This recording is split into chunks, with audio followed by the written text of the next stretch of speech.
and then came the torrent.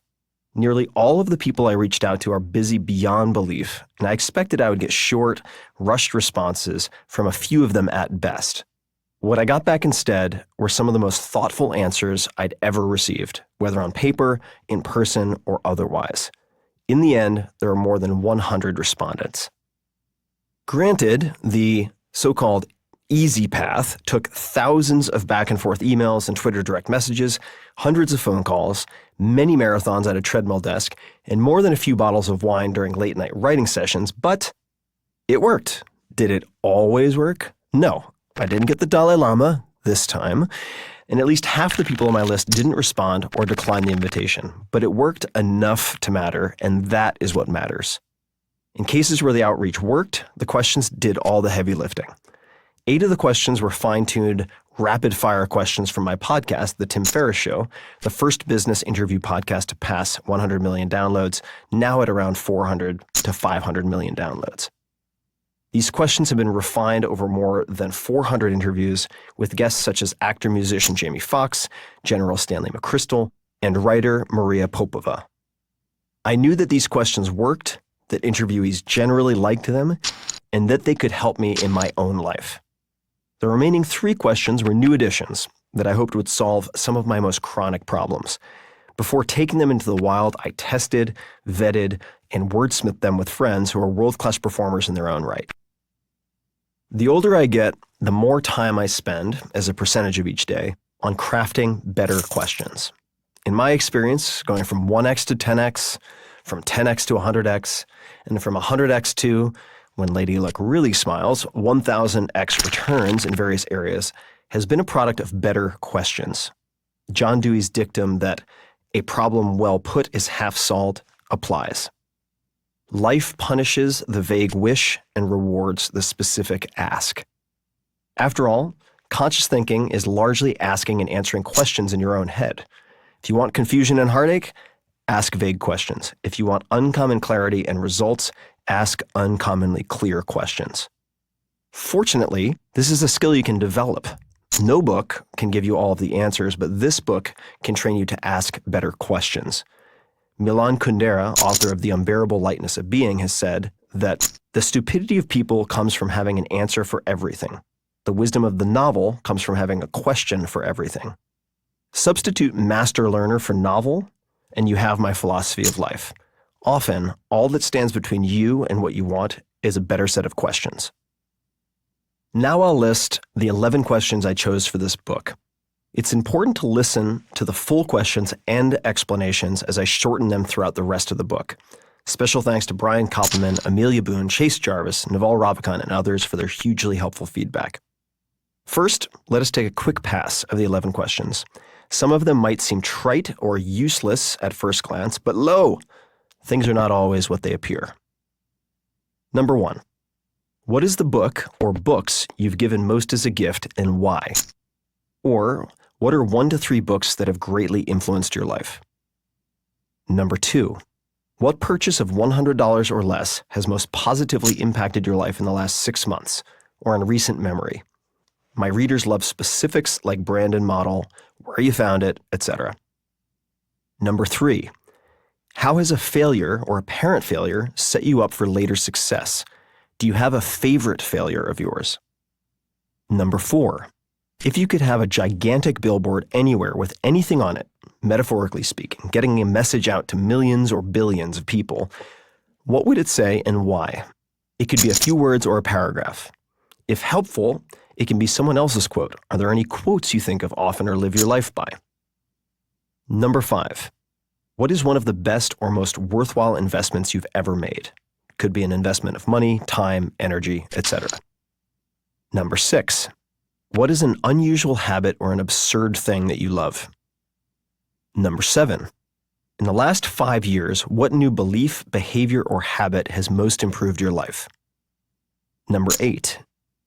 What advice would you give to a smart, driven college student about to enter the so-called real world?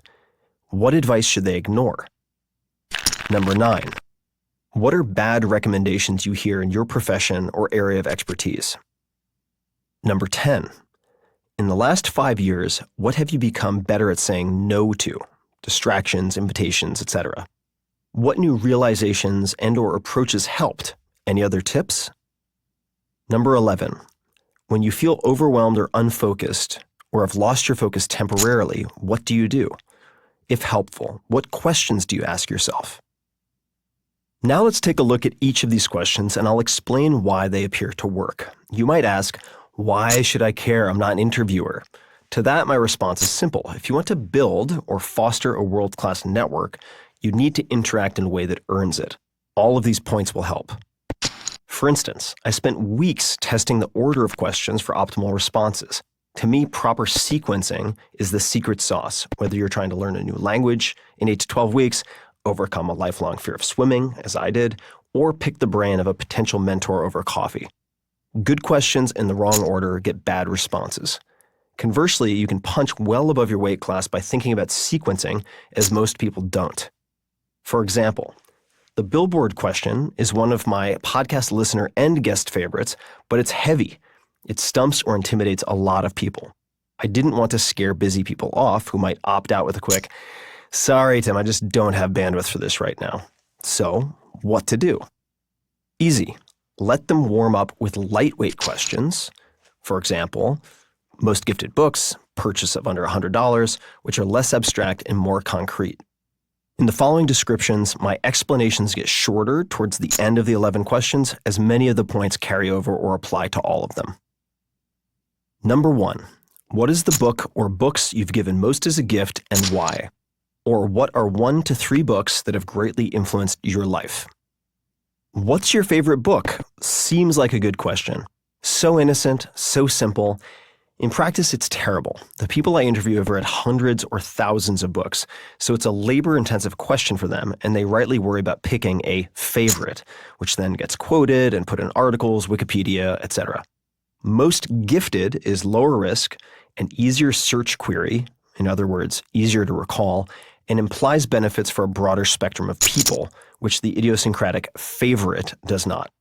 For the curious and impatient among you, here are a few books of many that came up a lot in this book.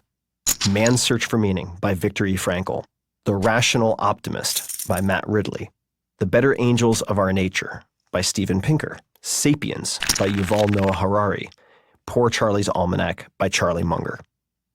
If you'd like to see all of the recommended books in one place, including a list of the top 20 most recommended from this book and Tools of Titans, my previous book, you can find all the goodies at tim.blog/booklist.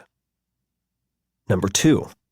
What purchase of $100 or less has most positively impacted your life in the last 6 months or in recent memory? My fans love specifics like brand and model, where you found it, etc. This might seem like a throwaway, but it isn't. It provides an easy entry point for busy interviewees while providing readers with something immediately actionable. The deeper questions elicit more profound answers, but profundity is the fiber of knowledge. It requires intensive digestion. To keep marching forward in the meanwhile, humans, yours truly included, need short-term rewards. In this book, I accomplished that with questions that provide tangible, easy, and often fun answers. Scooby snacks for your hardworking soul, if you want to think of it that way. To get the heavier lifting done, these breathers are important.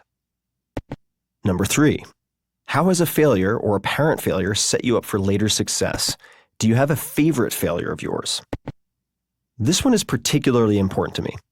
As I wrote in Tools of Titans, the superheroes you have in your mind, idols, icons, elite athletes, billionaires, etc., are nearly all walking flaws who've maximized 1 or 2 strengths.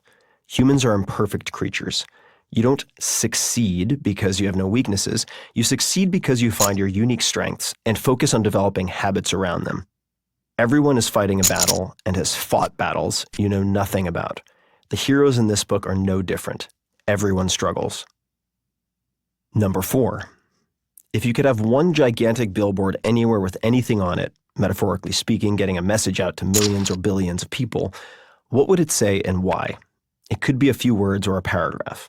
If helpful, it can be someone else's quote. Are there any quotes you think of often or live your life by? This one's pretty self-explanatory, so I'll skip the commentary. For would-be interviewers, though, the if helpful portion is often critical for getting good answers. Number 5. What is one of the best or most worthwhile investments you've ever made? Could be an investment of money, time, energy, etc. This is also self-explanatory, or so it seems. With questions like this and the next, I found it productive to give interviewees a real-world answer, an example. In a live interview, it buys them time to think, and in text, say an email, it gives them a template. For this question, for instance, I gave everyone the following. Sample answer from Amelia Boone, one of the world's top endurance athletes, sponsored by big brands, and 4-time world champion in obstacle course racing, OCR. In 2011, I shelled out $450 to participate in the first World's Toughest Mudder, a brand new 24-hour obstacle race.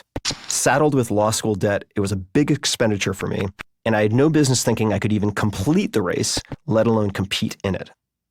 But I ended up being one of 11 finishers out of 1,000 participants of that race, and it altered the course of my life, leading to my career in obstacle racing and multiple world championships.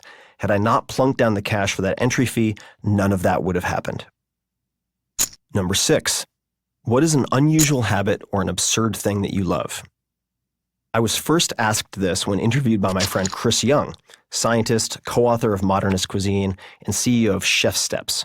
Search Joule Sous Vide for more on that. Before responding, and while sitting on stage at the town hall in Seattle, I said, "Ooh, that's a good question. I'm going to steal that." So I did. This question has deeper implications than you might expect. Answers prove a number of helpful things. Number 1, everyone is crazy, so you're not alone. Number 2, if you want more OCD-like behaviors, my interviewees are happy to help. And 3, corollary to number 1, so-called normal people are just crazy people you don't know well enough. If you think you're uniquely neurotic, I hate to deliver the news, but every human is Woody Allen in some part of their life. Here's the sample answer I gave for this question, taken from a live interview and slightly edited for length. Sample answer from Cheryl Strayed, best-selling author of Wild. Here's my whole theory of the sandwich. Every bite should be as much like the previous bite as possible. Do you follow? If there's a clump of tomatoes here, but then there's hummus, everything has to be as uniform as possible. So any sandwich I'm ever given, I open it up and I immediately completely rearrange the sandwich. Number 7. In the last 5 years, what new belief, behavior, or habit has most improved your life? This is short, effective, and not particularly nuanced. It had particular application to my midlife reassessment. And quite frankly, I'm surprised I don't hear questions like this more often. Number 8. What advice would you give to a smart, driven college student about to enter the real world? What advice should they ignore? The second ignore sub-question is essential. We're prone to asking, what should I do, but less prone to asking, what shouldn't I do? Since what we don't do determines what we can do, I like asking about not-to-do lists. Number 9. What are bad recommendations you hear in your profession or area of expertise? This is a close cousin of the previous question. Many problems of focusing are best solved by defining what to ignore. Number 10. In the last 5 years, what have you become better at saying no to? Distractions, invitations, etc. What new realizations and/or approaches have helped? Any other tips? Saying yes is easy. Saying no is hard. I wanted help with the latter, as did many of the people in this book, and some answers really delivered the goods. Number 11. When you feel overwhelmed or unfocused or have lost your focus temporarily, what do you do? If helpful, what questions do you ask yourself? If your mind is beach balling, that's a nerdy Mac reference to when a computer freezes, nothing else matters much until that is resolved. Once again, the secondary if helpful question is often critical. Since any greatness in this book is from other people, I feel very comfortable saying that no matter where you are in life, you will love some of what is here. In the same breath, no matter how much I cry and pout, you will find some of what's inside boring, useless, or seemingly stupid. Out of roughly 140 profiles, I expect you to like 70, love 35, and have your life changed by perhaps 17. Amusingly, the 70 you dislike will be precisely the 70 someone else needs. Life would be boring if we all followed exactly the same rules, and you will want to pick and choose. The more surprising part of all of this is Tribe of Mentors changes with you. As time passes and life unfolds, things you initially swatted away like a distraction can reveal depth and become unimaginably important. That cliche you ignored like a throwaway fortune cookie, suddenly it makes sense and moves mountains. Conversely, things you initially found enlightening might have run their course, like a wonderful high school coach who needs to hand you off to a college coach for you to reach the next level. There's no expiration date on the advice in this book, as there's no uniformity. In the following hours, you'll hear advice from 30-something Wunderkinds and seasoned veterans in their 60s and 70s.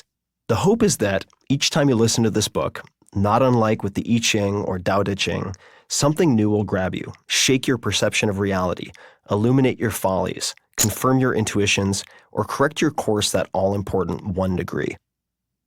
The entire spectrum of human emotion and experience can be found in this book, from hilarious to heart-wrenching, from failure to success, and from life to death. May you welcome it all. On my coffee table at home, I have a piece of driftwood. Its sole purpose is to display a quote by Anais Nin, which I see every day. Life shrinks or expands in proportion to one's courage. It's a short reminder that success can usually be measured by the number of uncomfortable conversations we are willing to have, and by the number of uncomfortable actions we are willing to take. The most fulfilled and effective people I know, world-famous creatives, billionaires, thought leaders, so on and so forth, look at their life's journey as perhaps 25% finding themselves and 75% creating themselves. This book is not intended to be a passive experience. It's intended to be a call to action. You are the author of your own life, and it's never too late to replace the stories you tell yourself and the world. It's never too late to begin a new chapter, add a surprise twist, or change genres entirely. What would it look like if it were easy? Here's to picking up the pen with a smile. Big things are coming. Some housekeeping notes that might help. Quotes I'm pondering are spread throughout this book. These are quotes that have changed my thinking and behavior in the past handful of years. After publishing Tools of Titans, I had the most productive year of my life up to that point, and my selection of books played a very large role. The quotes I'm pondering, usually from the aforementioned books, were shared on a weekly basis with subscribers of my 5-Bullet Friday newsletter, which you can find at tim.blog/Friday. A free newsletter in which I share the 5 coolest or most useful things, books, articles, gadgets, foods, supplements, apps, quotes, and so on, I've discovered that week. I hope you find them as thought-provoking as I did. Remember those rejection letters I mentioned receiving for this book? Some of the polite declines were so good that I included them. There are 3 how to say no interludes that feature actual emails I received. We shortened nearly every profile and subjectively selected the best answers. Best answers sometimes meant eliminating repetition or focusing on answers detailed enough to be both actionable and non-obvious. In my outreach to guests, I always asked the same questions in the same order, but in the profiles, I frequently reordered the answers for optimal flow, readability, and impact. I've also included some non-responses, for example, I'm terrible at saying no, to make you feel better about having the same challenges. No one is perfect, and we're all works in progress. Endings don't have to be failures, especially when you choose to end a project or shut down a business. Even the best gigs don't last forever, nor should they. Samin Nosrat. Instagram, @ChowSamin. Facebook, /Samin.Nosrat. saltfatacidheat.com. Samin Nosrat is a writer, teacher, and chef. Called a go-to resource for matching the correct techniques with the best ingredients by the New York Times, and the next Julia Child by NPR's All Things Considered. She's been cooking professionally since 2000, when she first stumbled into the kitchen at Chez Panisse. Samin is one of 5 food columnists for the New York Times Magazine. She lives, cooks, surfs, and gardens in Berkeley, California. She is the author of the New York Times bestseller, Salt, Fat, Acid, Heat: Mastering the Elements of Good Cooking. What purchase of $100 or less has most positively impacted your life in the last 6 months or in recent memory? Paul Stamets, Host Defense My Community Mushroom Complex, is the most incredible immunity supplement I have ever taken, and I have taken a lot of them. No matter how much I travel, how many hands I shake, or how exhausted I am, I don't get sick as long as I take the supplement diligently.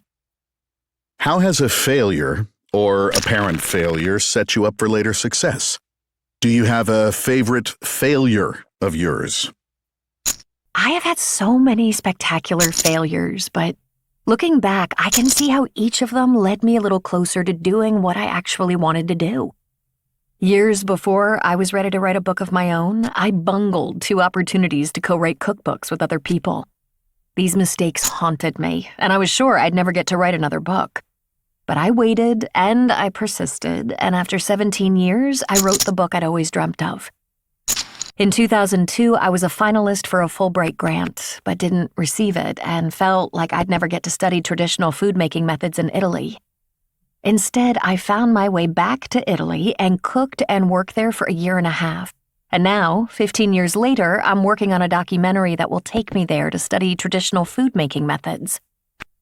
I worked at and eventually ran a restaurant that was failing financially for its entire 5-year existence. It was grueling, especially because I cared about it as if it were my own. I knew chances of our success were slim about 3 years in, and I was ready to leave then. But the owner, who was also my mentor, just wasn't ready to give up. So we dragged things out for 2 long years beyond that, and it was really challenging. Unbearable at times, even. By the time things were done, I was exhausted and depressed and just really, really unhappy. We all were, but it didn't have to be that way. That experience taught me to take agency in my own professional narratives, and that endings don't have to be failures, especially when you choose to end a project or shut down a business. Shortly after the restaurant closed, I started a food market as a small side project, and it ended up being wildly successful. I had more press and customers than I could handle. I had investors clamoring to get in on the action. But all I wanted to do was write. I didn't want to run a food market. And since my name was all over it, I didn't want to hand it off to anyone else either. So I chose to close the market on my own terms, and I made sure that everyone knew it. It was such a positive contrast to the harsh experience of closing the restaurant. I've learned to envision the ideal end to any project before I begin it now. Even the best gigs don't last forever, nor should they. On a much, much smaller scale, while cooking, I have ruined more dishes than I can recall. But the wonderful thing about cooking is that it's a pretty quick process, really, and it doesn't allow for much time to get attached to the results. So whether a dish stinks or turns out beautifully, you have to start over from scratch again the next day. You don't get a chance to sit around and wallow or toot your own horn. The important thing is to learn from each failure and try not to repeat it. What is one of the best or most worthwhile investments you've ever made? 10 years ago, while running a restaurant, I made the time to audit a class at the Graduate School of Journalism at UC Berkeley with Michael Pollan. It seemed crazy at the time to leave the restaurant for 3 hours once a week to go sit in a classroom, to get home after 15-hour days and read the books and articles on the syllabus. But some little voice inside me told me I had to find a way to do it, and I am so glad that I did. That class changed my life. It brought me into an incredible community of writers, journalists, and documentarians who have inspired and supported me along this crazy path. I got to know Michael, who encouraged me to write. He also hired me to teach him how to cook. And over the course of those lessons, he encouraged me to formalize my unique cooking philosophy into a proper curriculum. Go out into the world and teach it, and turn it into a book. That became Salt, Fat, Acid, Heat, which is now a New York Times bestseller and is on its way to becoming a documentary series. Total insanity. What is an unusual habit or an absurd thing that you love? American cheese. I don't eat it often, but I find the way it melts on a burger to be entirely irresistible. In the last 5 years, what new belief, behavior, or habit has most improved your life? I have to be on a lot of the time, whether to be able to think and write clearly or to be out in the world teaching and talking about cooking. Both parts of my job require extraordinary amounts of energy. Over the last 5 years, I've started to become more attuned to the various ways I need to take care of myself. And at the top of that list is sleep. I need 8 to 9 hours of sleep to function properly, and I've started guarding my sleep time mercilessly. I spend a lot more quiet nights at home, and when I do go out to dinner, I'll insist on an early bird reservation or cut out early. I've even been known to go to bed while my guests are still partying. They're happy. I'm happy. It's all good. My obsession with sleep has improved my life immeasurably. What advice would you give to a smart, driven college student about to enter the real world? When in doubt, let kindness and compassion guide you. And don't be afraid to fail. In the last 5 years, what have you become better at saying no to? Truth be told, I'm still working on getting better at saying no. But I will say this. The more clear I am about what my goals are, the more easily I can say no. I have a notebook into which I've recorded all sorts of goals, both big and small, over the last 10 or so years. When I take the time to articulate what it is that I hope to achieve, it's simple to refer to the list and see whether saying yes to an opportunity will take me toward or away from achieving that goal. It's when I'm fuzzy about where I'm headed that I start to say yes to things willy-nilly. And I've been burned enough times by FOMO-based and ego-based decision-making to know that I'll always regret choosing to do something for the wrong reason. When you feel overwhelmed or unfocused, what do you do? I try to get out of my head and into my body. On writing days, this usually amounts to getting up and going for a walk around downtown Oakland.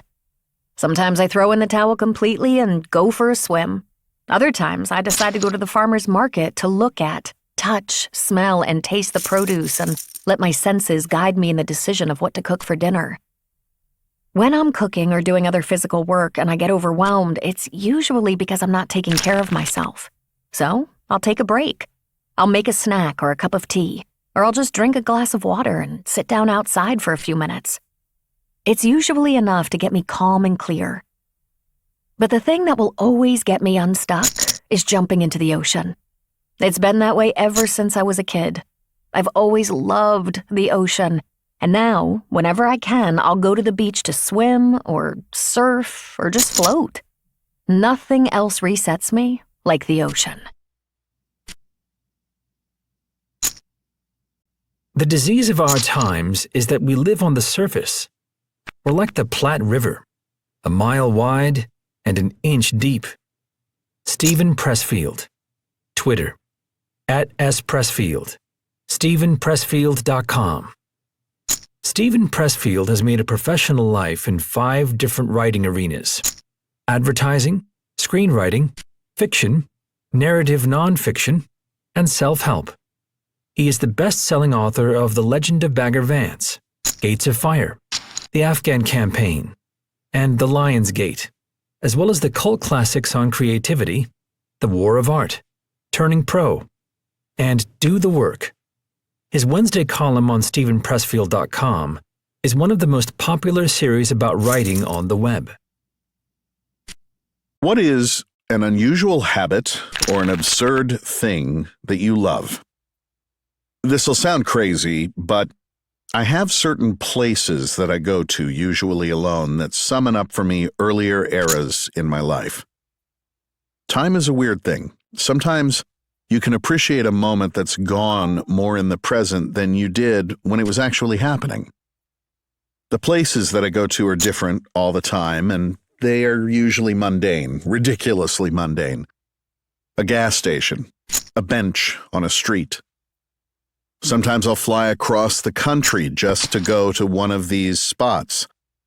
Sometimes it's on a vacation or a business trip when I'm with family or other people. I might not ever tell them. Or I might. Sometimes I'll take somebody along, though it usually doesn't work. How could it?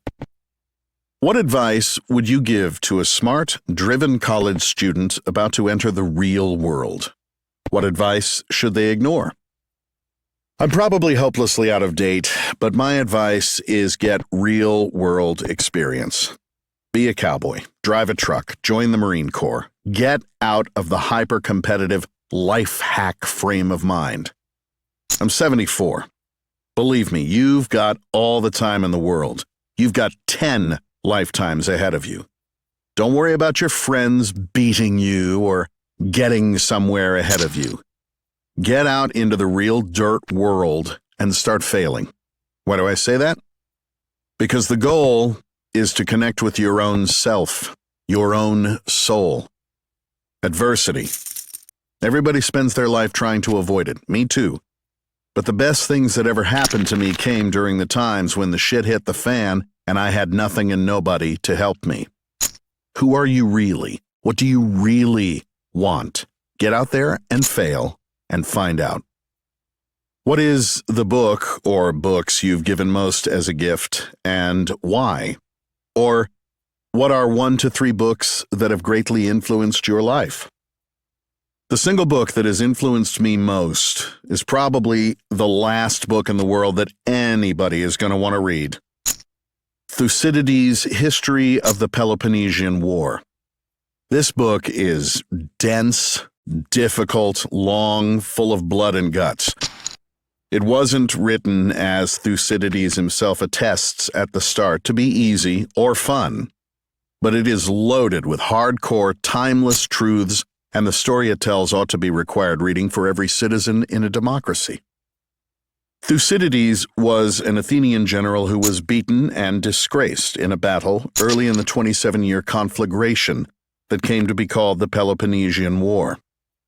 He decided to drop out of the fighting and dedicate himself to recording, in all the detail he could manage, this conflict, which, he felt certain, would turn out to be the greatest and most significant war ever fought up to that time.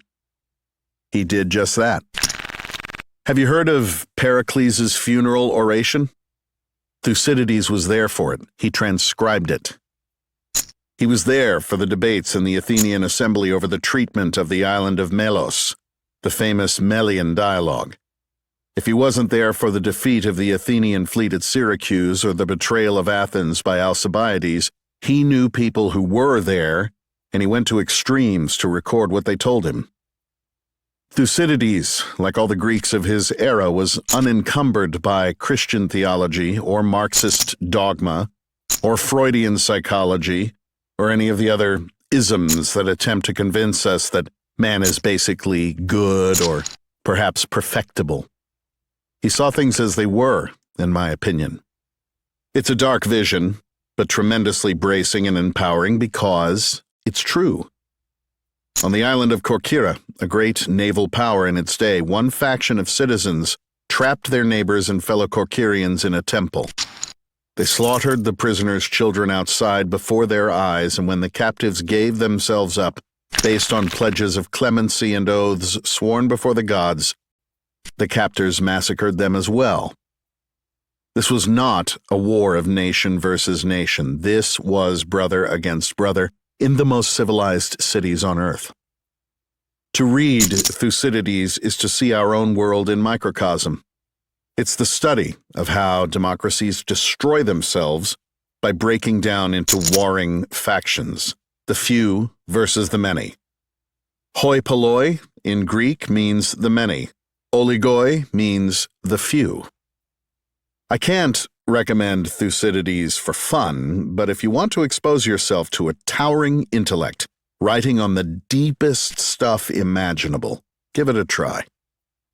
What purchase of $100 or less has most positively impacted your life in the last 6 months or in recent memory?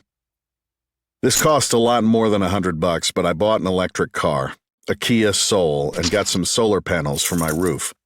Driving on sun power is a major giggle, trust me.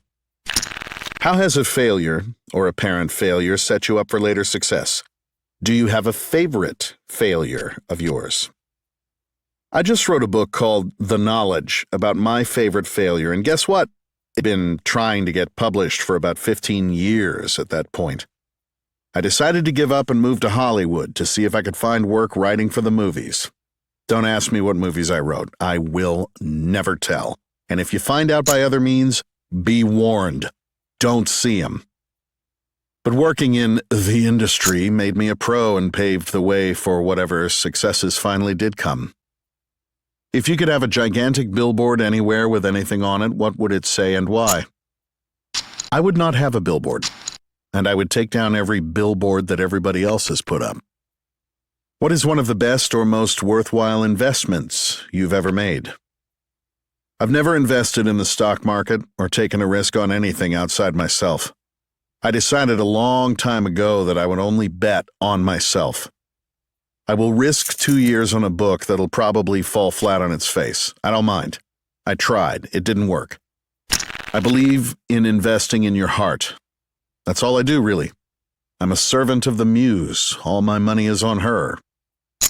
In the last 5 years, what new belief, behavior, or habit has most improved your life? I've always been a gym person and an early morning person, but a few years ago, I got invited to train with T.R. Goodman at a place called Pro Camp. There's a system, yeah, but basically what we do, and it's definitely a group thing with 3 or 4 of us training together, is just work hard. I hate it, but it's great. TR says as we're leaving after working out, nothing you face today will be harder than what you just did. In the last 5 years, what have you become better at saying no to? What new realizations and/or approaches helped? I got a chance a couple of years ago to visit a security firm, one of those places that guard celebrities and protect their privacy. In other words, a business whose total job was to say no. The person who was giving me the tour told me that the business screens every incoming letter, solicitation, email, etc., and decides which ones get through to the client. How many get through? I asked. Virtually none, my friend said. I decided that I would look at incoming mail the same way that firm does. If I were the security professional tasked with protecting me from bogus, sociopathic, and clueless asks, which ones would I screen and dump into the trash? That has helped a lot. When you feel overwhelmed or unfocused, what do? I have a friend at the gym who knew Jack LaLanne. Google him if the name is unfamiliar. Jack used to say it's okay to take a day off from working out, but on that day you're not allowed to eat. That's the short way of saying you're not really allowed to get unfocused. Take a vacation, gather yourself, but know that the only reason you're here on this planet is to follow your star and do what the muse tells you. It's amazing how a good day's work will get you right back to feeling like yourself. What are bad recommendations you hear in your profession or area of expertise? Great question. In the world of writing, everyone wants to succeed immediately and without pain or effort. Really? Or they love to write books about how to write books rather than actually writing. A book that might actually be about something. Bad advice is everywhere. Build a following, establish a platform, learn how to scam the system. In other words, do all the surface stuff and none of the real work it takes to actually produce something of value. The disease of our times is that we live on the surface. We're like the Platte River, a mile wide and an inch deep. I always say, if you want to become a billionaire, invent something that will allow people to indulge their own resistance. Somebody did invent it. It's called the internet, social media. That wonderland where we can flit from one superficial jerk-off distraction to another, always remaining on the surface, never going deeper than an inch. Real work and real satisfaction come from the opposite of what the web provides. They come from going deep into something. The book you're writing, the album, the movie, and staying there for a long, long time. It all happened so suddenly and cinematically that it might defy belief. I remembered that actually I had always wanted to be a writer. So I started writing that very evening. Susan Cain. Twitter, @Susan Cain. Facebook, /author Susan Cain. QuietRev.com. Susan Cain is the co-founder of Quiet Revolution and the author of the bestsellers Quiet Power: The Secret Strengths of Introverted Kids, and Quiet: The Power of Introverts in a World That Can't Stop Talking, which has been translated into 40 languages and been on the New York Times bestseller list for more than 4 years. Quiet has been named the best book of the year by Fast Company magazine, which also named Susan one of its most creative people in business. Susan is the co-founder of the Quiet Schools Network and the Quiet Leadership Institute, and her writing has appeared in the New York Times, The Atlantic, The Wall Street Journal, and other publications. Her TED Talk has been viewed more than 17 million times and was named by Bill Gates as one of his all-time favorite talks. How has a failure or apparent failure set you up for later success? Do you have a favorite failure of yours? Many, many moons ago, I used to be a corporate lawyer.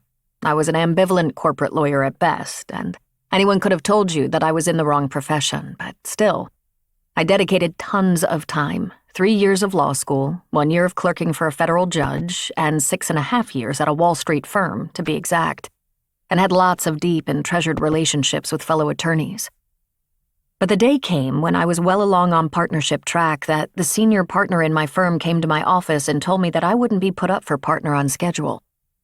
To this day, I don't know whether he meant that I would never be put up for partner or just delayed for a good long while. All I know is that I embarrassingly burst into tears right in front of him, and then asked for a leave of absence. I left work that very afternoon and bicycled round and round Central Park in New York City, having no idea what to do next. I thought I'd travel. I thought I'd stare at the walls for a while. Instead, and it all happened so suddenly and cinematically that it might defy belief, I remembered that actually I had always wanted to be a writer. So I started writing that very evening. The next day I signed up for a class at NYU in creative nonfiction writing, and the next week I attended the first session of class and knew that I was finally home. I had no expectation of ever making a living through writing, but it was crystal clear to me that from then on, writing would be my center, and that I would look for freelance work that would give me lots of free time to pursue it. If I had succeeded at making partner right on schedule, I might still be miserably negotiating corporate transactions 16 hours a day. It's not that I'd never thought about what else I might like to do other than law, but until I had the time and space to think about life outside the hermetic culture of a law practice, I couldn't figure out what I really wanted to do.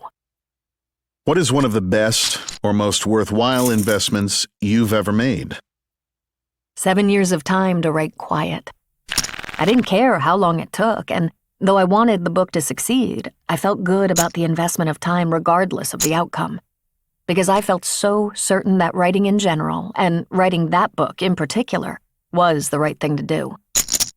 I handed in a first draft after the first 2 years, which my editor, correctly, pronounced crappy. She put it only slightly more delicately. She said, "Take all the time you need, start from scratch, and get it right." I left her office elated because I agreed with her. I knew that I needed years to get it right. After all, I'd never published a thing before Quiet, so I was learning how to write a book from scratch, and I was thrilled that she was giving me the time.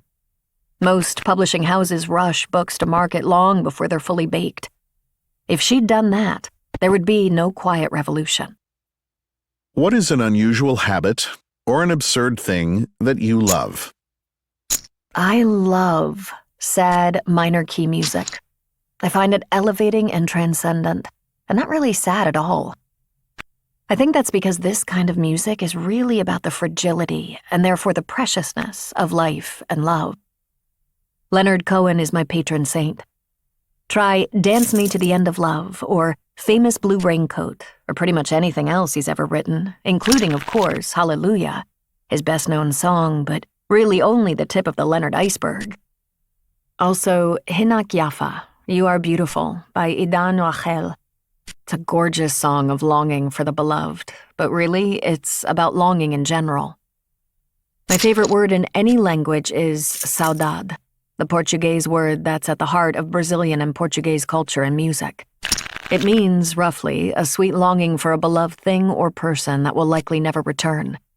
Try the music of Madre Deus or Cesaria Evora. My next book is sort of on this topic.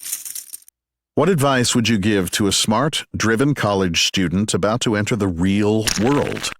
What advice should they ignore? You will hear so many stories of people who risked everything in order to achieve this or that goal, especially creative goals. But I do not believe that your best creative work is done when you're stressed out because you're teetering on the edge of bankruptcy or other personal disasters. Just the opposite. You should set up your life so that it is as comfortable and happy as possible, and so that it accommodates your creative work. I often ask myself whether all those years of Wall Street law were a waste, given that what I was really meant to do the whole time was to explore human psychology and to tell the truth in writing about what it's like to be alive. And the answer is no. It wasn't a waste, for many reasons. First, because I learned so much about the so-called real world that would have otherwise remained a permanent mystery. Second, because a front row seat at a Wall Street negotiation is as good a place as any to study the occasional ridiculousness of humans. But finally, because it gave me a financial cushion, when I was ready to try a creative life. It wasn't a huge cushion, as I hadn't saved that much, but it made a huge difference. Even once I started my writing life, I spent tons of time setting up a modest freelance business, teaching people negotiation skills that I could use to support myself for as long as it took. I told myself that my writing goal was to get something published by the time I was 75 years old. I wanted writing to be a permanent source of pleasure and never be associated with financial stress or, more generally, the pressure to achieve. Of course, I'm not saying that the smart, driven college student in your question should spend 10 years in finance before striking out creatively. But they should be planning on how they're going to make ends meet. That way, the time that they do spend with their creative projects, whether it's 30 minutes or 10 hours a day, can be all about focus, flow, and occasional glimpses of joy. When you feel overwhelmed or unfocused, what do you do? I love espresso and would happily consume it all day. But I only allow myself one latte a day and save it for when I'm doing my creative work. Partly because it jumpstarts my mind almost magically, and partly because this has trained me, Pavlovian style, to associate writing with the pleasure of coffee. Thinking of what makes me happy doesn't give me the same clarity as thinking about what gives me bliss. Kyle Maynard. Instagram, @KyleMaynard. Facebook, /KyleMaynard.fanpage, kyle-maynard.com. Kyle Maynard is a best-selling author, entrepreneur, and ESPY award-winning mixed martial arts athlete, known for becoming the first quadruple amputee to reach the summits of Mount Kilimanjaro and Mount Aconcagua without the aid of prosthetics. Oprah Winfrey called Kyle one of the most inspiring young men you will ever hear about. Arnold Schwarzenegger described him as a champion human, and even Wayne Gretzky has spoken of Kyle's greatness. Kyle was born with a rare condition that resulted in arms that end at the elbows and legs that end near his knees. Despite this, and with the support of his family, Kyle learned as a child to live life independently without prosthetics. Kyle has become a champion wrestler, inducted into the National Wrestling Hall of Fame, CrossFit certified instructor, owner of the No Excuses Gym, world record-setting weightlifter, and skilled mountaineer. What is the book or books you've given most as a gift, and why? Or, what are 1 to 3 books that have greatly influenced your life? Dune by Frank Herbert, The Stranger by Albert Camus, The Hero with a Thousand Faces by Joseph Campbell. How has a failure, or apparent failure, set you up for later success? Do you have a favorite failure of yours? It's almost more difficult to think of a time when an apparent failure didn't set me up for later success. Failure is inextricably connected to any major success I've ever had. My favorite failure was my earliest. My grandma Betty had this dark green jar she used to ask me to get sugar out of, except the catch was, as an amputee, I used both arms to grip things, and I could only fit one arm inside the jar. I'd sit there for hours, repeatedly failing to balance the scoop on my one arm. I'd get it right to the edge, then lose it. After 50 more tries, I'd get it back near the top before I'd lose it again. Eventually, and sometimes to my surprise, I'd succeed. It not only helped with my dexterity and focus, but it also helped build my will. The best way I can describe the feeling is a Finnish word, sisu. The mental strength to continue to try even after you feel you've reached the limits of your abilities. I don't think failure is sometimes part of the process. It always is. When you feel you can't go on, know that you're just getting started. If you could have a gigantic billboard anywhere with anything on it, what would it say and why? Are there any quotes you think of often or live your life by? The quote I'd put on that billboard belongs to my friend and former Navy SEAL Richard Makowitz. Not dead, can't quit. A few people said it was borderline child abuse that my parents had me continue wrestling after I lost my first 35 matches. Less than a decade later, those same people were saying I was unfairly advantaged. My sisters cried after reading comments about how it would take 20 seconds for me to become the first televised death in MMA. Spoiler alert, didn't die. Some said I'd get my team killed on Mount Kilimanjaro and Mount Aconcagua. I'm willing to bet most of those critics haven't stood on top of those mountains like my friends and I have. It's for this reason that I love that quote. It's my mantra during the toughest moments. Richard lost a battle with cancer this year, but he experienced more in this life than most men could in 10, and he lived this quote until his last breath. What is an unusual habit or an absurd thing that you love? I think suffering is probably the most absurd thing that I love. Suffering is the greatest teacher I've ever had. Feeling different than other kids because I was born without arms and legs, being pancaked by bigger kids in football, having my nose broken through the states and nationals in wrestling, feeling freezing cold and physically broken on the side of a mountain, being nervous and wondering if I could make payroll at my gym. They weren't always fun at the time, but they're some of my favorite moments. And I love people who love suffering. It took 3 times for my best friend Jeff Gum to make it through BUDS, going through Hell Week, with viral gastroenteritis and rhabdomyolysis. The day he finished 10 years as a Navy SEAL, I asked him what the best moment was, and he said it was having everything go wrong and watching the instructors try everything they could to make him quit. What advice would you give to a smart, driven college student about to enter the real world? What advice should they ignore? Since I read Joseph Campbell's line, "Follow your bliss," it has become my true north. It helps me in those moments when I'm staring off in the shower for hours looking like someone put me under hypnosis. Thinking of what makes me happy doesn't give me the same clarity as thinking about what gives me bliss. For me, it's the freedom I feel on top of a mountain or the breeze I feel laying on a catamaran net halfway around the world. Bliss is the highest peak of what brings you joy. If happiness is just above the status quo, bliss is what makes you feel most alive.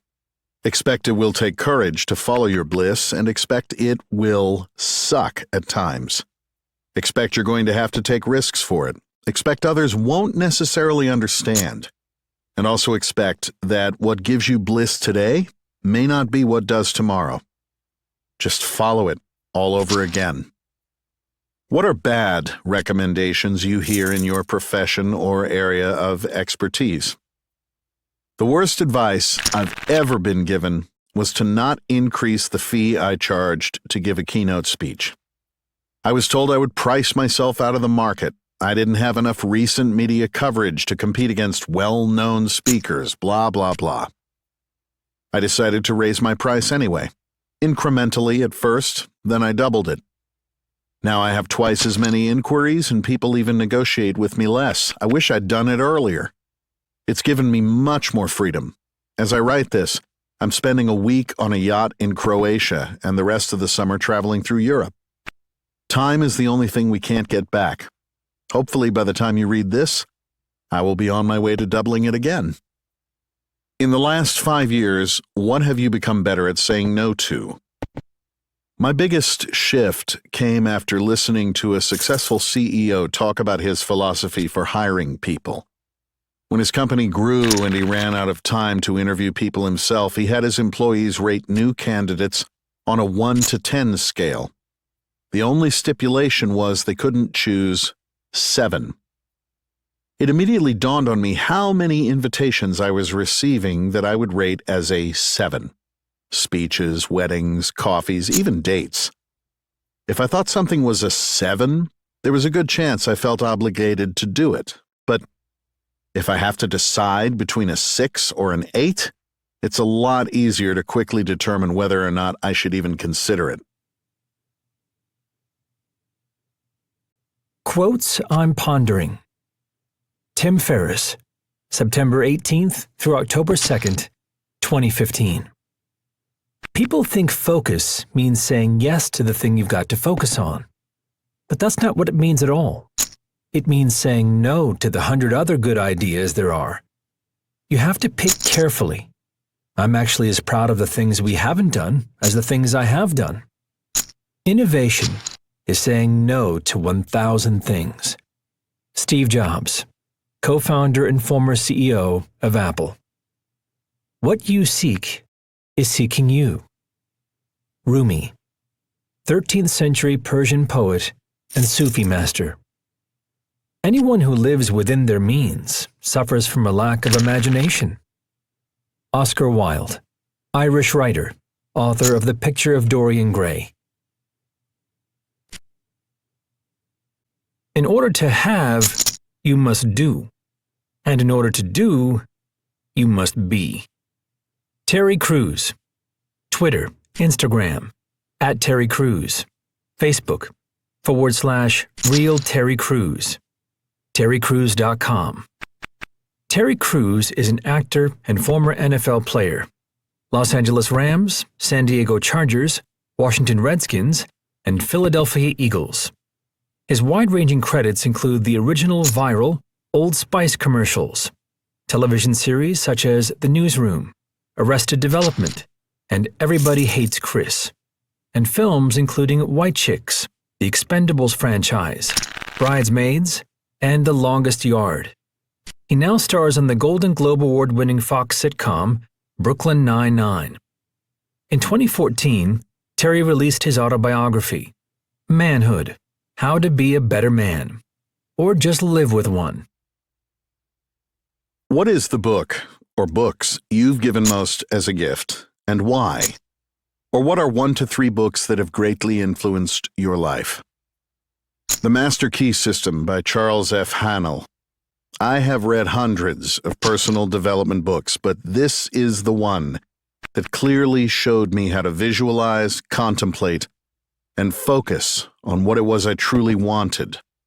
It revealed to me that we only get what we desire most, and to apply myself with a laser-like focus upon a goal, task, or project. That in order to have, you must do, and in order to do, you must be, and this process is immediate. Although it takes time for these desires to manifest in our material world, you must see the thing you desire as completed, finished, and real now. The better you can do this, the more you can accomplish. I have bought several copies of this book and distributed it to family and friends. I also reread it, probably once a month, to keep my vision clear. 2 more are Viktor E. Frankl's incredible Man's Search for Meaning and David McRaney's You Are Not So Smart. Both books are absolutely essential to me in order to keep my perspectives correct in a changing world. How has a failure, or apparent failure, set you up for later success? Do you have a favorite failure of yours? 1986. It was my senior year in high school at Flint Academy in Flint, Michigan. I was the starting center for our Class C basketball team. We had a great team that year, and we were expected to go very far, if not all the way, in the state playoffs. We faced Burton Atherton in the district final, and we were expected to trounce them, but they tried something we'd never seen before. They didn't play. They would bring the ball down the court and just pass it back and forth at the top of the key. There was no shot clock, so they did this forever. The only time we scored was when we managed to steal the ball, but our coach, for some reason, decided we were going to let them do it. I remember standing there with my hands raised in zone defense, watching them hold the ball without even attempting to shoot. I was frustrated, and every attempt I made to step out of the zone was rebuffed by our coach. This method was working for them because with only 5 seconds left on the game clock, they were up 47-45. One of their players made a mistake and tried a long pass cross court, and I stole the ball. I desperately dribbled the entire length of the court. 5, 4, 3, 2, 1, for our only chance to win. I missed. Their fans go crazy as it was the biggest upset of the year, and I collapse in a heap thinking my life is over. The coach afterward told the whole team that I had no business taking that shot and I should have passed it to our star player. It was in the paper the next day that I failed, and I was ridiculed by students and teachers alike. I was beyond crushed. A dark cloud covered me everywhere I went as I internalized the loss. A few days later, as the fog of failure began to lift, I remember having a rare time alone in my room. I usually shared it with my brother. As I sat in the silence, another thought pierced through my sadness. I took the shot. It was invigorating, even exciting. Hey, when all the chips were on the line, you didn't leave your future up to others. You took your shot. Instantly, I felt free and in control. I knew from then on that I could have the courage to fail on my own terms.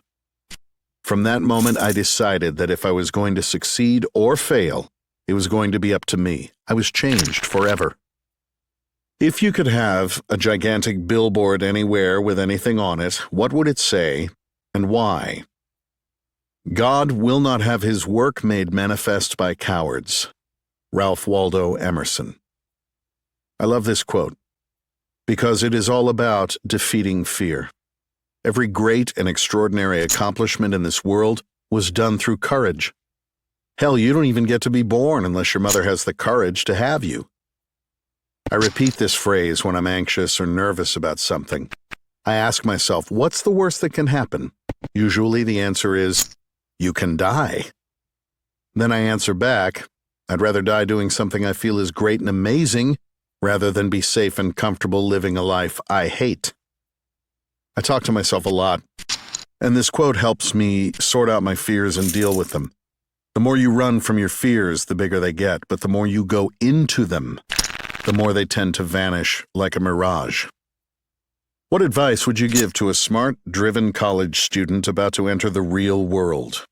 What advice should they ignore? There is a big difference between intelligence and wisdom. Many are fooled into thinking they are the same thing, but they are not. I have seen intelligent serial killers, but I've never seen a wise one.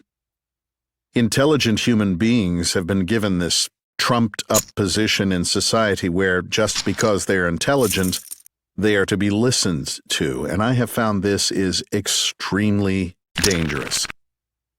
I was in a Christian cult along with other very intelligent people, but looking back, if I had heeded wisdom, I would have seen we were all on the wrong path.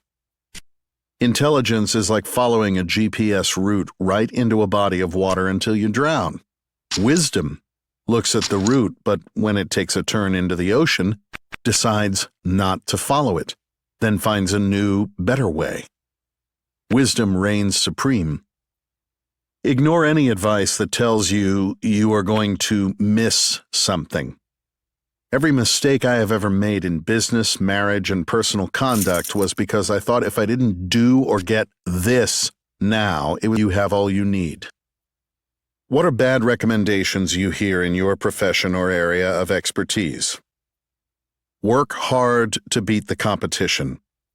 The truth is that competition is the opposite of creativity. If I am working hard to beat the competition, it actually prevents me from thinking creatively to make all concepts of competition obsolete. As a football player, I was told to work hard to compete against the other team, some perceived future threat, new draftees, age, or injury, and even my current teammates. As an actor, you are told to look a certain way or do things you don't agree with in order to compete. This competitive mindset destroys people. It's the scorched earth way of thinking, and everyone is burned. The truth is that you need the success of everyone in your field in order to achieve your own success. Creativity operates differently. You work hard because you're inspired to, not because you have to. Work becomes fun and you have energy for days because this life is not a young man's game. It is an inspired person's game. The keys belong to whoever is inspired, and no specific age, sex, gender, or cultural background has a monopoly on inspiration. When you're creative, you render competition obsolete because there is only one you, and no one can do things exactly the way you do. Never worry about the competition. When you're creative, you can, in fact, cheer others on with the full knowledge that their success will undoubtedly be your own. In the last 5 years, what have you become better at saying no to? What new realizations and/or approaches helped? I realized that I had to let people leave my life, never to return. Every relationship I have in my life, from family and friends to business partners, must be a voluntary relationship. My wife can leave at any time. Family members can call me or not. Business partners can decide to move on, and it's all okay. But the same is true on my end. If I say I'm ready to move on and someone doesn't accept that, now we have a problem. I remember trying to move on from a very close friend because he was displaying behaviors I wasn't comfortable with. Soon after, I received a letter by certified mail threatening me with a lawsuit for over $1 million because of the demise of our friendship. It was ridiculous, and it still is, so I actually framed the letter as a reminder of the necessity of letting people go and moving on. One approach I use is imaginary great-grandchildren. I talk to them all the time. I ask them about decisions and relationships and whether or not to continue them. They tend to speak loud and clear. "Grandpa, you shouldn't do this," or "You need to leave these people alone because we will be affected negatively," or worse, "We won't exist." Those moments show me that this whole thing is bigger than me. It's the realization that there is a will to pleasure, a will to power, and in the words of Viktor Frankl, a will to meaning.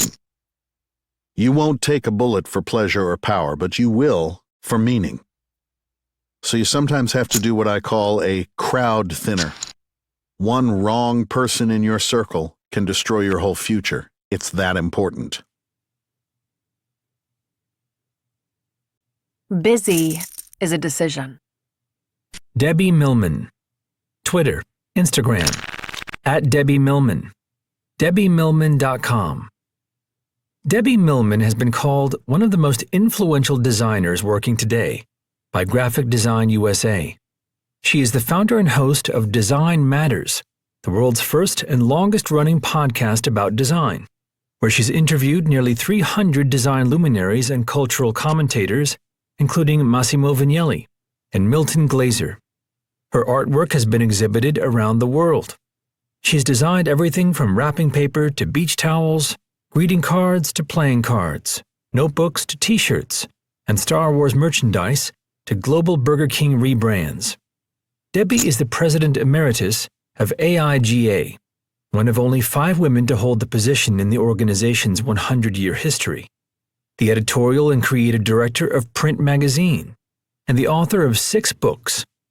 In 2009, Debbie co-founded with Steve Heller the world's first master's program in branding at the School of Visual Arts in New York City, which has received international acclaim. What is the book or books you've given most as a gift and why?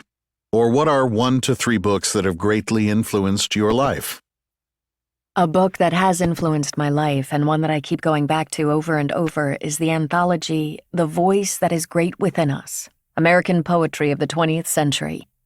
Gorgeously, thoughtfully, and carefully edited by Hayden Carruth. It was required reading in a summer college class I attended back in the early 1980s.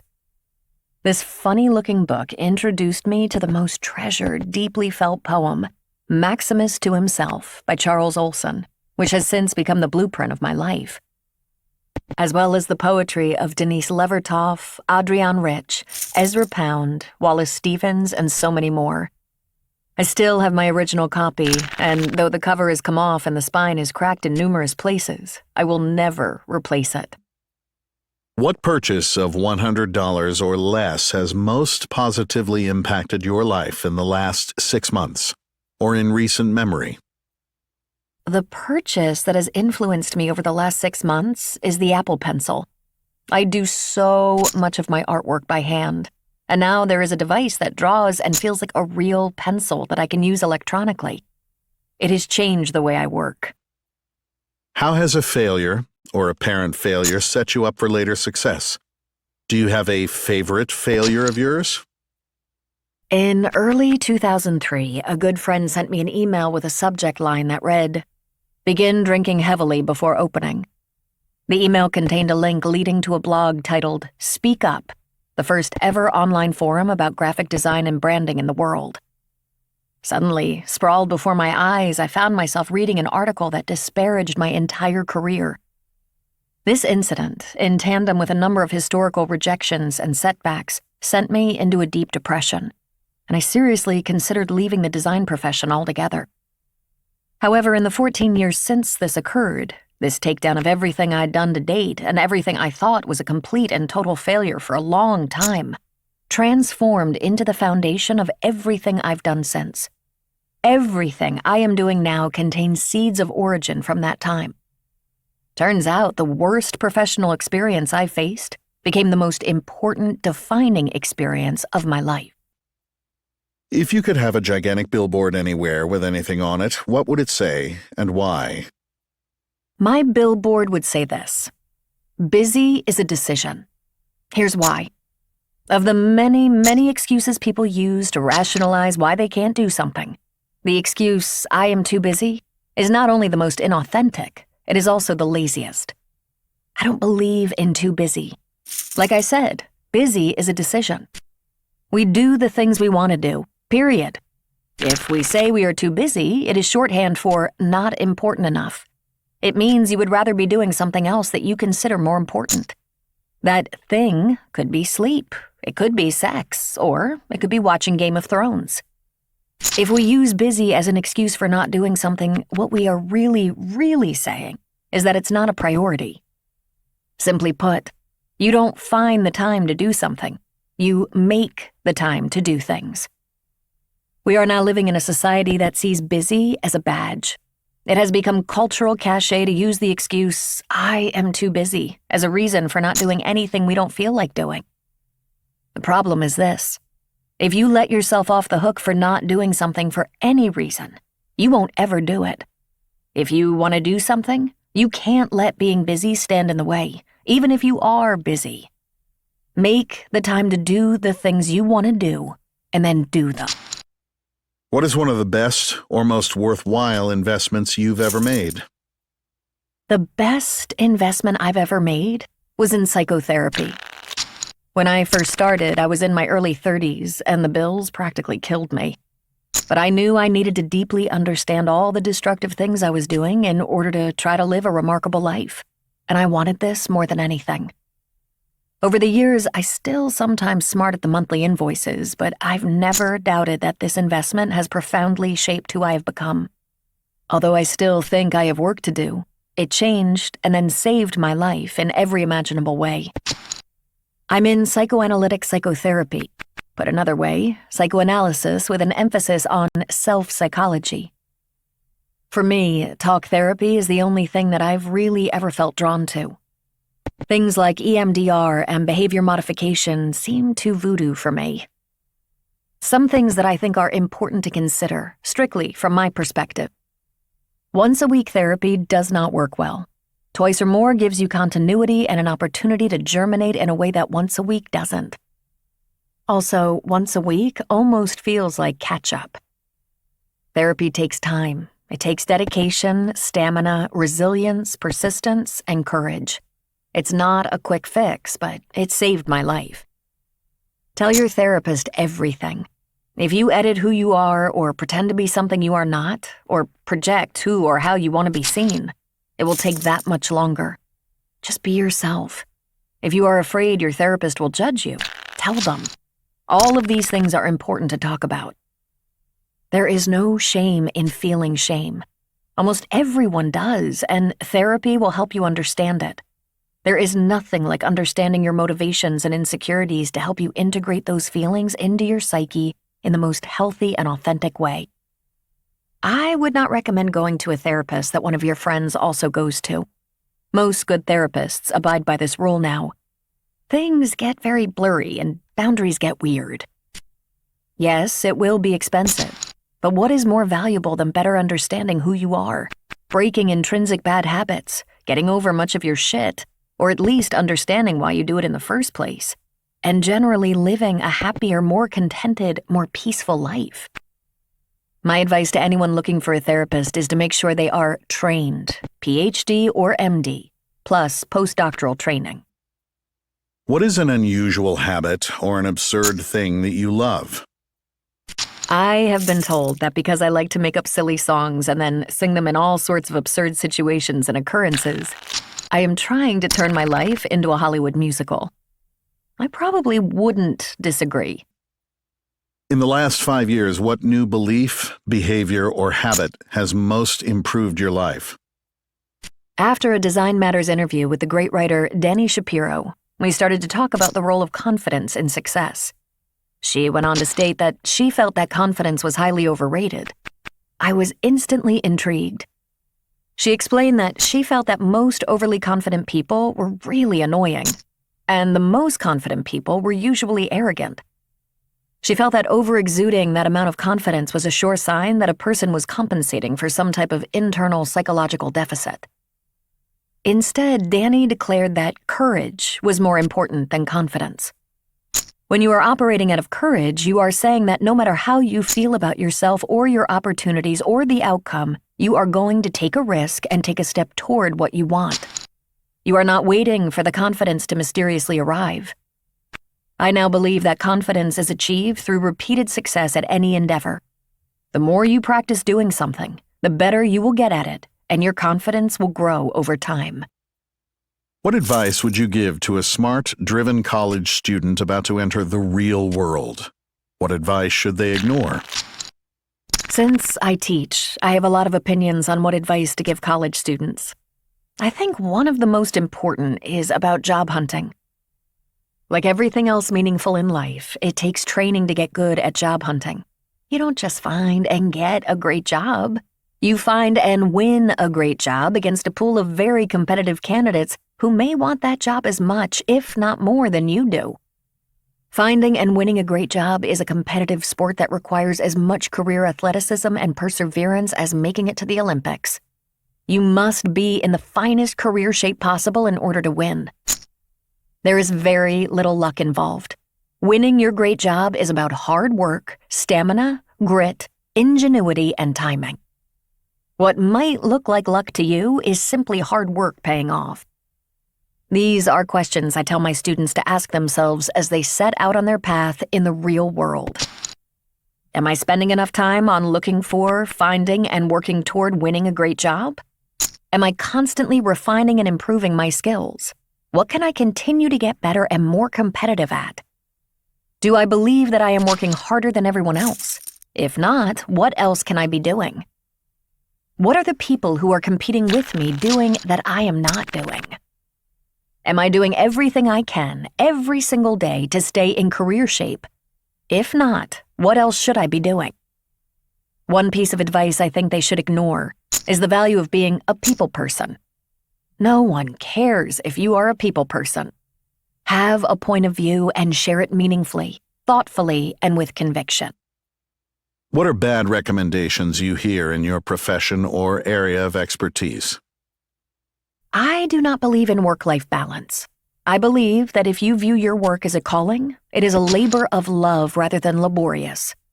When your work is a calling, you are not approaching the amount of hours you are working with a sense of dread or counting the minutes until the weekend. Your calling can become a life-affirming engagement that can provide its own balance and spiritual nourishment. Ironically, it takes hard work to achieve this. When you are in your 20s and 30s and want to have a remarkable, fulfilling career, you must work hard. If you don't work harder than everyone else, you will not get ahead. Further, if you are looking for work-life balance in your 20s or 30s, you are likely in the wrong career. If you are doing something you love, you don't want work-life balance. When you feel overwhelmed or unfocused, what do you do? As a loudmouth native New Yorker, I have often regretted acting impulsively when I am feeling angry or frustrated. Now, when I feel that familiar urge to respond defensively or say things I don't really mean or bang out a wounded response via email or text, I wait. I force myself to breathe, take a step back, and wait to respond. Just an hour or two or an overnight retreat makes a world of difference. And if all else fails, I try to obey this message I got in a Chinese fortune cookie, which I have since taped to my laptop. Avoid compulsively making things worse. Self-esteem is just the reputation that you have with yourself. You'll always know. Naval Ravikant. Twitter, @Naval. Startupboy.com. Naval Ravikant is the CEO and co-founder of AngelList. He previously co-founded Vast.com and ePinions.com, which went public as part of Shopping.com. He is an active angel investor and has invested in more than 100 companies, including many unicorn mega successes.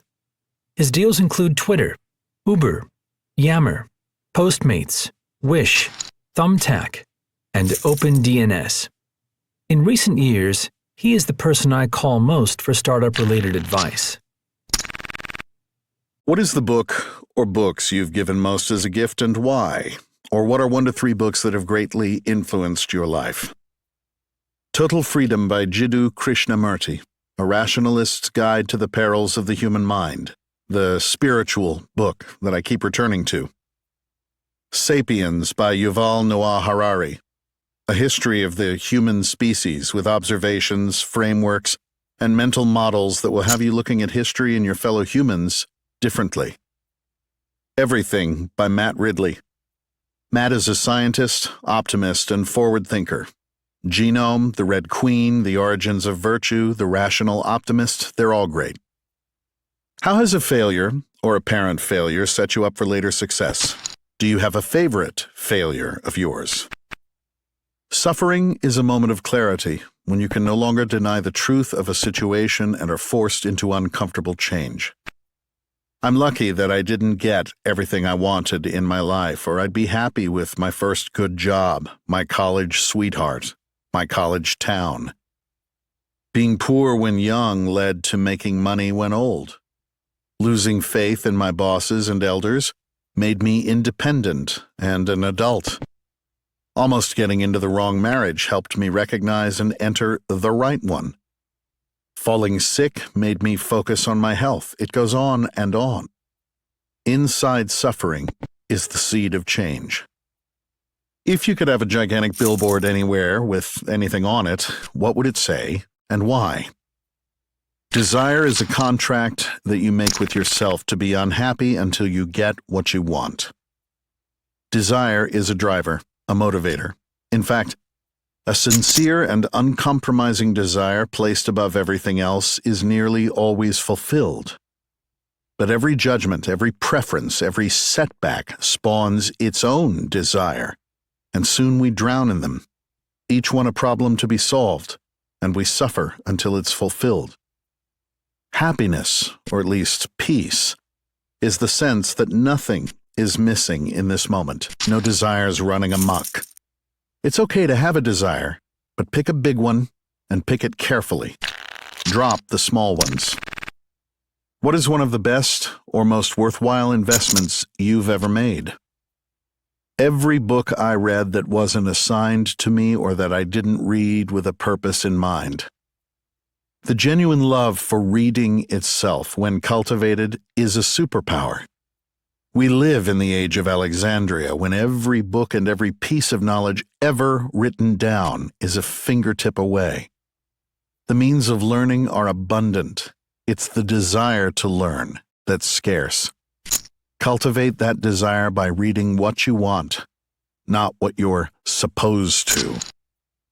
In the last 5 years, what new belief, behavior, or habit has most improved your life? Happiness is a choice you make and a skill you develop. The mind is just as malleable as the body. We spend so much time and effort trying to change the external world, other people, and our own bodies, all the while accepting ourselves the way we were programmed in our youths. We accept the voice that talks to us in our head all the time as the source of all truth. But all of it is malleable. Every day is new. And memory and identity are burdens from the past that prevent us from living freely in the present. What advice would you give to a smart, driven college student about to enter the real world? What advice should they ignore? Advice. Follow your intellectual curiosity over whatever is hot right now. If your curiosity ever leads you to a place where society eventually wants to go, you'll get paid extremely well. Do everything you were going to do, but with less angst, less suffering, less emotion. Everything takes time. Ignore the news, complainers, angry people, high conflict people. Anyone trying to scare you about a danger that isn't clear and present. Don't do things that you know are morally wrong, not because someone is watching, but because you are. Self-esteem is just the reputation that you have with yourself. You'll always know. Ignore the unfairness. There is no fair. Play the hand that you're dealt to the best of your ability. People are highly consistent. So you will eventually get what you deserve, and so will they. In the end, everyone gets the same judgment. Death. What are bad recommendations you hear in your profession or area of expertise? You're too young. Most of history was built by young people. They just got credit when they were older. The only way to truly learn something is by doing it. Yes, listen to guidance. But don't wait. In the last 5 years, what have you become better at saying no to? I say no to nearly everything. I make a lot fewer short-term compromises. I aspire to only work with people who I can work with forever, to invest my time in activities that are a joy unto themselves, and to focus on the extremely long term. So, I have no time for short-term things, dinners with people I won't see again, tedious ceremonies to please tedious people, traveling to places that I wouldn't go to on vacation. When you feel overwhelmed or unfocused, what do? Memento mori. Remember that you have to die. All of this will go to nothing. Remember before you were born? Just like that. Self-sufficiency is another word for poverty. Matt Ridley. Twitter, @MattWRidley. mattridley.co.uk. Matt Ridley is a prominent author whose books have sold more than 1 million copies, been translated into 31 languages, and won several awards. They include The Red Queen, The Origins of Virtue, Genome, Nature via Nurture, Francis Crick, The Rational Optimist, one of the most recommended books by others in this book, and The Evolution of Everything. His TED Talk, When Ideas Have Sex, has been viewed more than 2 million times. He writes a weekly column in The Times, London, and writes regularly for the Wall Street Journal. As Viscount Ridley, he was elected to England's House of Lords in February 2013. What is the book or books you've given most as a gift and why? Or what are 1 to 3 books that have greatly influenced your life? 2 books that have greatly influenced my life are The Double Helix by James D. Watson and The Selfish Gene by Richard Dawkins. What fascinates me about these books is how they revolutionize the telling of scientific stories while themselves breaking new scientific ground in the elucidation of the secret of life. Read these 2 books and you will get a great answer to a question that has baffled mankind for millions of years. What is life? Watson's non-fiction novel was an astonishing literary achievement, and it was about the greatest scientific discovery of the 20th century. Dawkins's stranger-than-fiction argument turned evolutionary biology on its head and was written like a great detective story. What purchase of $100 or less has most positively impacted your life in the last 6 months or in recent memory? Sleep phones. It's a headband that goes over your eyes and ears and that has inside 2 ultra-flat earphones so you can listen to books as you fall asleep. In the last 5 years, what new belief, behavior, or habit has most improved your life? The habit of listening to books as I fall asleep. This has cured my sometimes serious insomnia without mood-altering drugs or futile and expensive psychotherapy and given me a chance to read even more books. By setting the timer carefully and rewinding a little every time I wake, I can miss almost none of a book. What advice would you give to a smart, driven college student about to enter the real world? Don't be intimidated by anything. In the vast majority of the professions and vocations, the people who succeed are not any cleverer than you. The adult world is not full of gods, just people who have acquired skills and habits that work for them. And specialize. The great human achievement is to specialize as a producer of goods or services so that you can diversify as a consumer. Self-sufficiency is another word for poverty. We spend far too much time complaining about the way things are and forget that we have the power to change anything and everything. Bozema St. John. Twitter, Instagram, @BadassBose. Bozema St. John is the chief brand officer at Uber. Until June 2017, she was a marketing executive at Apple Music after joining the company through its acquisition of Beats Music, where she was the head of global marketing. In 2016, Billboard named her Executive of the Year, and Fortune included her in their 40 Under 40 list. Fast Company has included Bozema on its list of 100 most creative people. Bozema was born in Ghana, and she left the country at 14 with her family to immigrate to Colorado Springs. What are 1 to 3 books that have greatly influenced your life? I love Toni Morrison's Song of Solomon. Her writing style is incredibly poetic and complex. She doesn't allow any laziness in reading her work. So beyond the incredible story, I learned to take my time to absorb the characters and to reread passages when there was so much to unpack.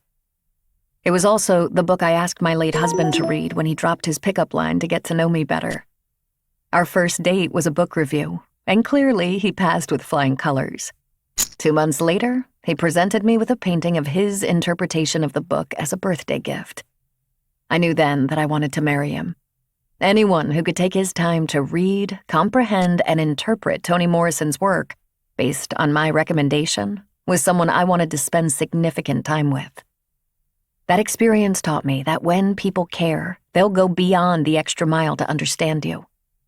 So Toni Morrison helped me set a high bar. What is an unusual habit or an absurd thing that you love? I love to people watch. I can literally do that all day long. It's fascinating to watch people go by. There's so much you can learn about a culture by just watching its people walk with each other. Great places to people watch are food courts in American malls, street corner cafes in Paris, the market in Accra. Fashion, etiquette, PDA, all of it can be learned and make the observer a more respectful participant in that culture.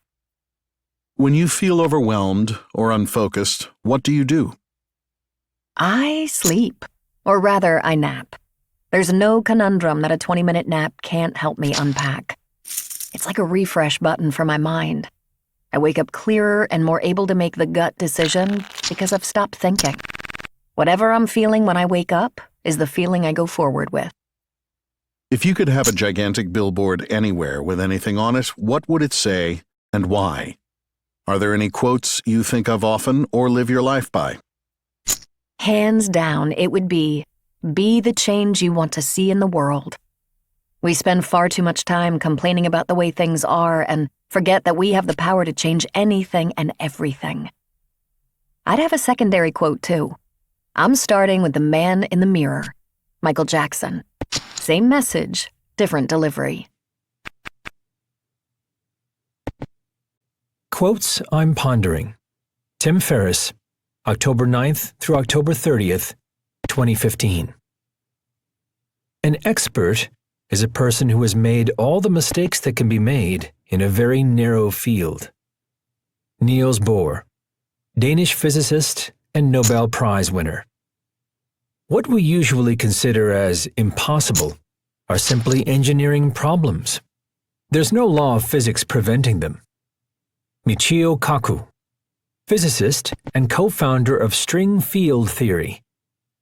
These individuals have riches just as we say that we have a fever, when really the fever has us. Seneca, Roman Stoic philosopher, famed playwright. I also have in mind that seemingly wealthy but most terribly impoverished class of all, who have accumulated dross but know not how to use it or get rid of it, and thus have forged their own golden or silver fetters. Henry David Thoreau, American essayist and philosopher, author of Walden. I started out basically imagining I was writing for a stadium full of replicas of myself, which made things easy because I already knew exactly what topics interested them, what writing style they liked, what their sense of humor was, etc. Tim Urban, Twitter, Facebook, @WaitButWhy, waitbutwhy.com. Tim Urban is the author of the blog Wait But Why and has become one of the internet's most popular writers. Tim, according to Fast Company, has captured a level of reader engagement that even the new media giants would be envious of. Today, Wait But Why receives more than 1.5 million unique visitors per month and has over 550,000 email subscribers. Tim has gained a number of prominent readers as well, like authors Sam Harris and Susan Cain, Twitter co-founder Evan Williams, TED curator Chris Anderson, and Brain Pickings Maria Popova. Tim's series of posts after interviewing Elon Musk have been called by Vox's David Roberts the meatiest, most fascinating, most satisfying posts I've read in ages. You can start with the first one. Elon Musk, the world's raddest man. Tim's TED Talk, Inside the Mind of a Master Procrastinator, has received more than 21 million views. What is the book or books you've given most as a gift and why? Or what are 1 to 3 books that have greatly influenced your life? The Fountainhead by Ayn Rand. Because of the 2 main characters in the book, Howard Rourke and Peter Keating, neither of the characters is like a real person. They're both too one-dimensional and extreme. But to me, if you put them together, you get each of us.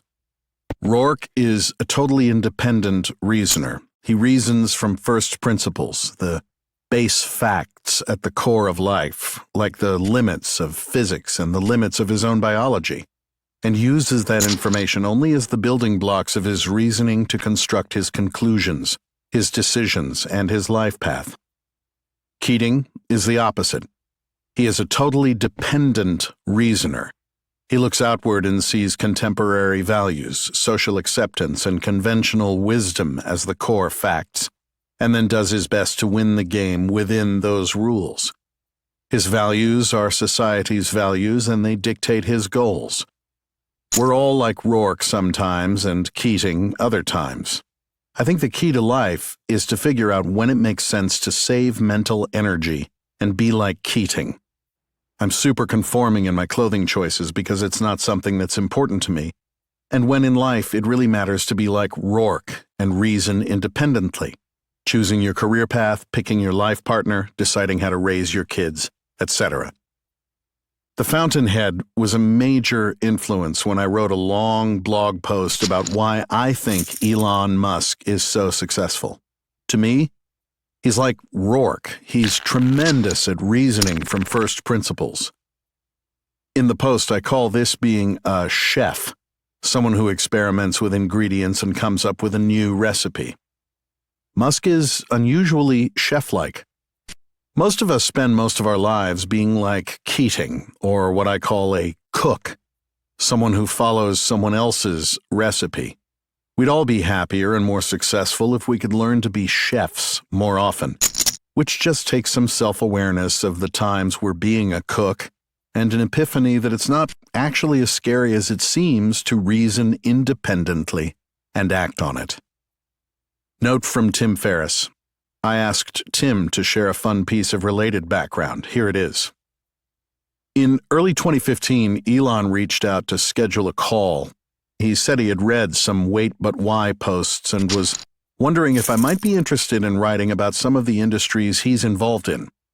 I flew out to California to meet with him, tour the Tesla and SpaceX factories, and spend some time with the executives at both companies to learn the full story about what they were doing and why. Over the next 6 months, I wrote 4 very long posts about Tesla and SpaceX and the history of the industries surrounding them, during which I had regular conversations with Elon in order to really get to the bottom of the questions I had. In the first 3 posts, I tried to answer the question, why is Elon doing what he's doing? In the 4th and final post of the series, I examined Elon himself and tried to answer the question, why is Elon able to do what he's doing? That's what led me to explore all these ideas around reasoning from first principles, being a chef who comes up with a recipe, versus reasoning by analogy, being a cook who follows someone else's recipe. What purchase of $100 or less has most positively impacted your life in the last 6 months or in recent memory? The New York Times crossword puzzle app. I've always liked crossword puzzles, but I kind of sucked at them. Since getting the app, I've gotten much better.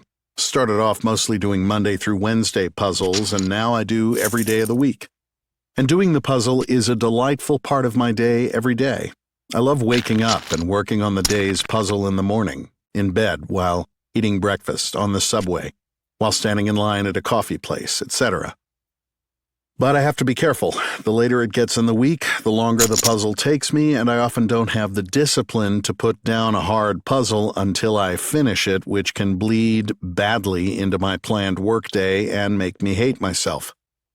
Or sometimes I'll open the app when I'm taking a 5-minute work break, and then that turns into an 82-minute work break, and I again hate myself, so I now try to keep my puzzling to nighttime.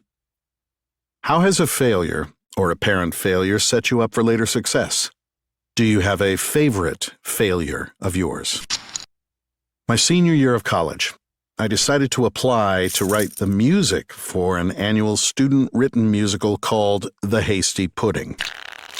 When I went to the orientation for people applying to be the composer, the session was run by the head of the program and a fellow student who worked at the program and who was assisting the head in the audition process. The head talked us through how applying worked, and the student assistant got on the piano to give some examples of what kind of music they'd be looking for. I left super excited about this. I wanted to compose music for a living after college and was dying to get the gig.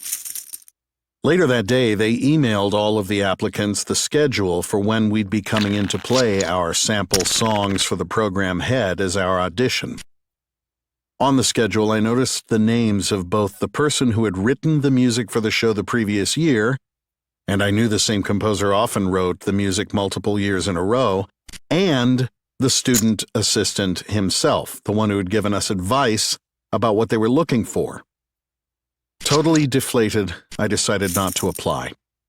Clearly, either last year's composer, who already had a relationship with the program head, or the student assistant would end up with the job. A few months later, I saw the show being advertised around campus, and the composer was neither of them. Some other guy got it.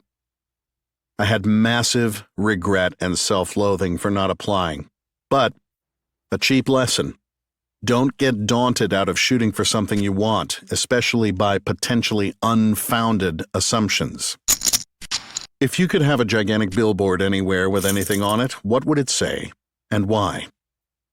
It would be a magical billboard that would display something unique for each person who looked at it. The billboard would be able to mind read, figuring out which group of people the viewer was most one-dimensionalizing, demonizing, and dehumanizing in their heads. For one viewer today, that might be Trump voters. For another, it might be Muslims. For another, it might be black people or wealthy white people or sex offenders.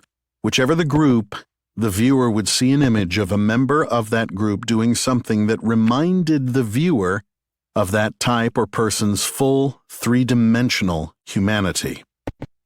Maybe it would be that person sitting by the deathbed of their parent, or helping their child with their homework, or doing some silly hobby that the viewer also happened to like.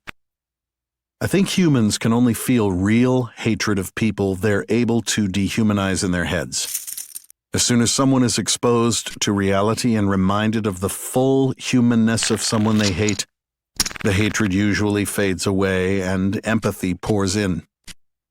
What is one of the best or most worthwhile investments you've ever made?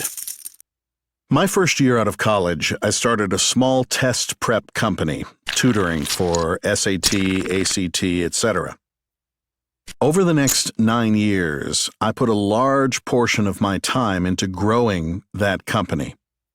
Early on, my co-founder and I realized it was an advantage to be two single dudes in our 20s with no real financial obligations, so we decided to keep our lifestyles at the same level even as the company grew. After a good year, instead of giving ourselves a $25,000 raise each, we'd keep our salaries in the same place and hire a $50,000 employee. After a great year, we'd keep our salaries where they were and hire 3 or 4 new employees. I can credit my co-founder mostly for this, as he's the more disciplined one of the two of us, but it turned out to be a good strategy. By the time I turned 30, the company had 20 employees and was generating probably 10 times the revenue it would have been generating had we kept upping our salaries each year. We traded the fun of having fancy lifestyles in our 20s for being far more free people at the age of 30. This freedom is what led me to start Wait But Why and become a full-time writer. What is an unusual habit or an absurd thing that you love? I have a toy box at home. Well, I actually just have a lot of toys, but my fiancée finally got fucking sick of my shit being everywhere and brought home a box where she insisted I keep all my toys. The toys are all mechanical, tactile, fidgety things, the same toys I liked when I was 5. I have a bunch of different kinds of magnets, a wide array of silly putties, fidget spinners, fidget cubes, bouncy balls, etc. This isn't just because I'm a child. It actually helps me focus. I'm a kinetic thinker, the kind of person who paces constantly when on a phone call. And when I'm working, brainstorming, researching, outlining, or writing, I do a lot better with a toy in my hand. If I don't have one, I'll end up biting my nails down until they bleed. I have problems. In the last 5 years, what new belief, behavior, or habit has most improved your life? Working as a writer on your own hours, it's tempting to get into the romantic notion that you don't play by society's rules. You work from home in your underwear. You do your most inspired writing at 3 a.m. You never set an alarm, etc. I've always prided myself on doing things unconventionally, and I'm very physically lazy, so I was definitely a believer in the unconventional work schedule environment. The only problem is that it doesn't actually work well for me at all. I'd get stuff done when I had a deadline, but when I didn't, I'd be horribly unproductive. I also found myself in a permanent state of kind of working. I was rarely in a long period of full work focus, and I was rarely just carefree off work. I realized at some point recently that there's something to the go to an office from 9 to 5 thing. I stopped writing from home and started putting clothes on and writing from a coffee shop. I started going to bed at a normal human hour and setting an alarm. And I'd try to compartmentalize, being dead serious about work until the late afternoon or early evening, and then stopping entirely until the next day. I've even tried taking weekends, or at least one weekend day, off work. I'm not perfectly on this schedule and sometimes fall off the wagon, but when I can manage to pull it off, it's better for me for a few reasons. Most people do their best work in the morning, and I'm no exception. Working later in the day kills your social life, since most social life happens between 7 p.m. and 11 p.m. on weekdays and on weekends. If you're working in that time, you suddenly become that friend who's never available, which is horribly short-sighted and unwise. As I detailed in my TED Talk, I think we all have two main characters in our heads: a rational decision-maker, the adult in your head, and an instant gratification monkey, the child in your head who doesn't care about consequences and just wants to maximize the ease and pleasure of the current moment. For me, these two are in a constant battle, and the monkey usually wins. But I've found that if I turn life into a yin-yang situation, e.g., work till 6 today, then no work till tomorrow, it's much easier to control the monkey in the work period. Knowing he has something fun to look forward to later makes him much more likely to cooperate.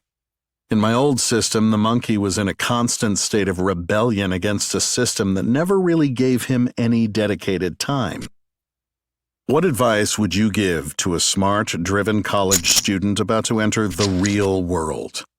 What advice should they ignore? You can kind of group all careers into two major buckets: careers where you're the CEO and careers where you work for a CEO. Careers where you're the CEO include anything where you're trying to start your own company, anything where you're trying to make your name in the arts and win fans, anything where you're doing freelance work, paths where you're driving the ship of your own career and making the big decisions. Careers where someone else is the CEO are where you're on an existing ship that's being driven by someone else, and you're doing a job on that ship. This includes obvious situations where you're an employee at a company, but also a situation where the career itself is a predefined ship, like being a doctor or a lawyer. Society loves to glorify the you as CEO paths and make people who don't want to be the CEO of their own career feel inferior about their path.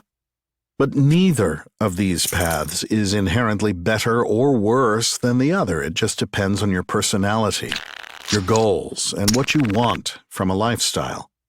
There are some super smart, talented, special people whose gifts are best expressed as CEO, and others whose are best expressed when someone else is worrying about keeping the lights on, and you can just put your head down and focus on your work. Likewise, There are some people who need to be CEO to find their work fulfilling, and others for whom being CEO and having their work bleed into everything is a recipe for misery. For some people, they want one thing specifically, like someone who needs to be a singer-songwriter to be happy. But most of us leave college pretty torn about the kind of work we want to do most. For those people, I'd recommend thinking hard about the CEO question and experimenting in your 20s to see what it feels like on both sides. What are bad recommendations you hear in your profession or area of expertise? I'm a writer, and I find that a lot of advice to young writers, especially those trying to make a name for themselves online, centers around trying to win readers over. If you think of your potential readers as pegs, this advice is about trying to mold yourself into the right-shaped hole, a hole that will fit a lot of readers or draw in a bunch of readers quickly or some other means of getting a writing career going. I think the opposite advice is better. Obsess over figuring out the funnest, most exciting, most natural shape of yourself as a writer and start doing that. There are a lot of people on the internet, and they can all access your work with one tap on the phone in their pocket. So even if only one in every 1,000 of them, 0.1%, happens to be a reader peg that perfectly matches the shape of your writing hole, that amounts to over 1 million people who will absolutely love what you're doing.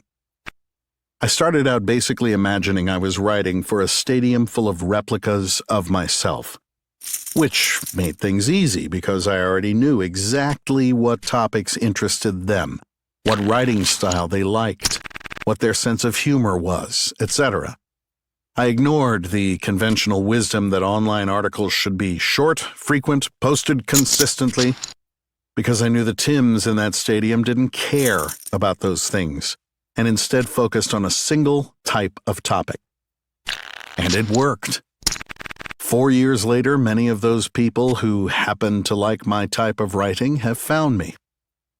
By focusing inward on yourself as a writer instead of outward on what you think readers will want to read, you'll end up creating the best and most original work, and that 1 in 1,000 person who happens to love it will end up finding their way to you.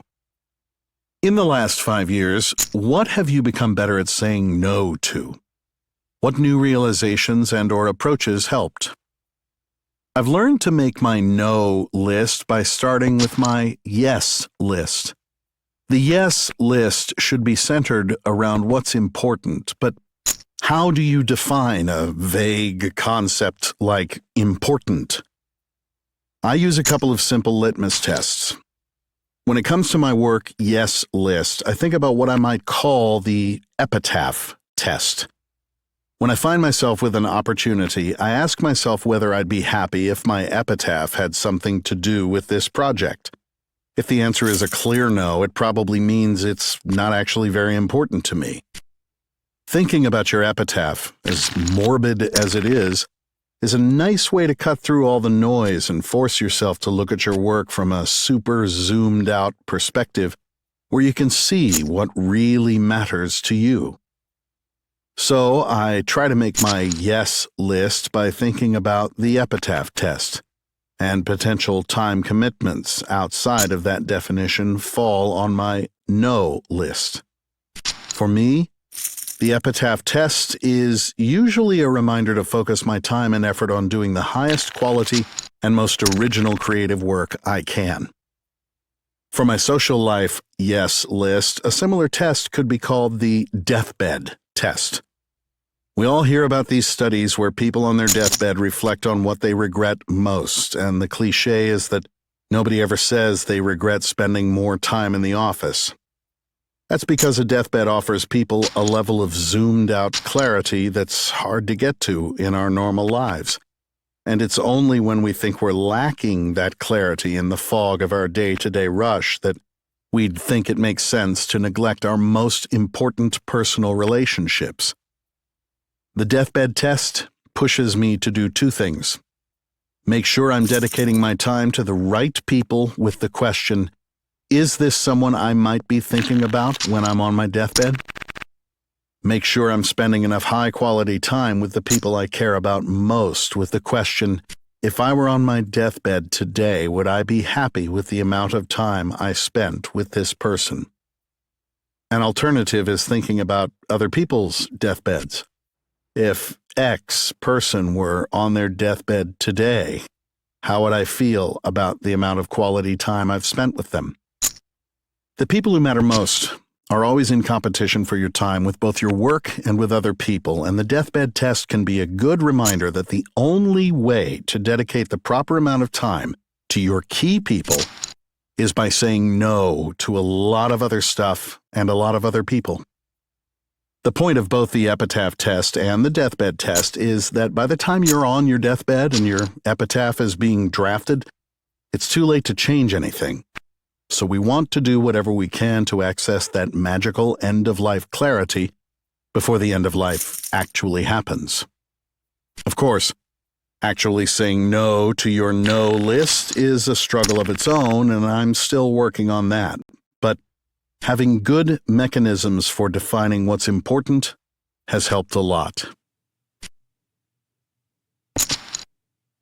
I used to resent obstacles along the path, thinking, if only that hadn't happened, life would be so good. Then I suddenly realized life is the obstacles. There is no underlying path. Jan11. Twitter, Instagram, @Jan11, Jan11.com. Jan11 is the Tow Professor of Physics and Astronomy at Barnard College of Columbia University and has contributed to an understanding of black holes, the cosmology of extra dimensions, and gravitational waves in the shape of space-time. She is also Director of Sciences at Pioneer Works, a cultural center dedicated to experimentation, education, and production across disciplines. Her books include How the Universe Got Its Spots and a novel, A Madman Dreams of Turing Machines, which won the Penn Bingham Prize. She was recently named a Guggenheim Fellow, a grant awarded to those who have demonstrated exceptional capacity for productive scholarship. Her latest book, Black Hole Blues and Other Songs from Outer Space, is the inside story on the discovery of the century, the sound of space-time ringing from the collision of two black holes over 1 billion years ago. How has a failure or apparent failure set you up for later success? Do you have a favorite failure of yours? Failure is highly underrated. There's an anecdote about Einstein I only came across very recently. In 1915, he thought gravitational waves, ripples in the shape of space-time, were the most important consequence of his general theory of relativity. He reversed himself a couple of years later, claiming they did not exist. He goes back and forth like this for a bit. Several years on, he submits a paper for publication asserting they do not exist. Somewhere between acceptance and going to press, he slips in an entirely new manuscript that says they do. A friend warns, Einstein, you have to be careful. Your famous name will be on these papers. Einstein laughs. My name is on plenty of wrong papers, he says. In the 1930s, he declares he does not know if gravitational waves exist, but it is a most important question. In 2015, 100 years after Einstein first proposes their existence, a massive billion-dollar experimental undertaking records gravitational waves from the collision of two black holes over 1 billion years ago, waves emitted long before humans emerged on the Earth. We discourage failure, and by doing so, we subtly discourage success. My favorite personal failure is my first cosmological theory. When I learned the Earth was round, I believed we lived inside the sphere. I was knocked back and simultaneously thrilled to see another possibility come into focus. We live on the sphere. Incredible. Science isn't about being right preemptively or knowing the answer.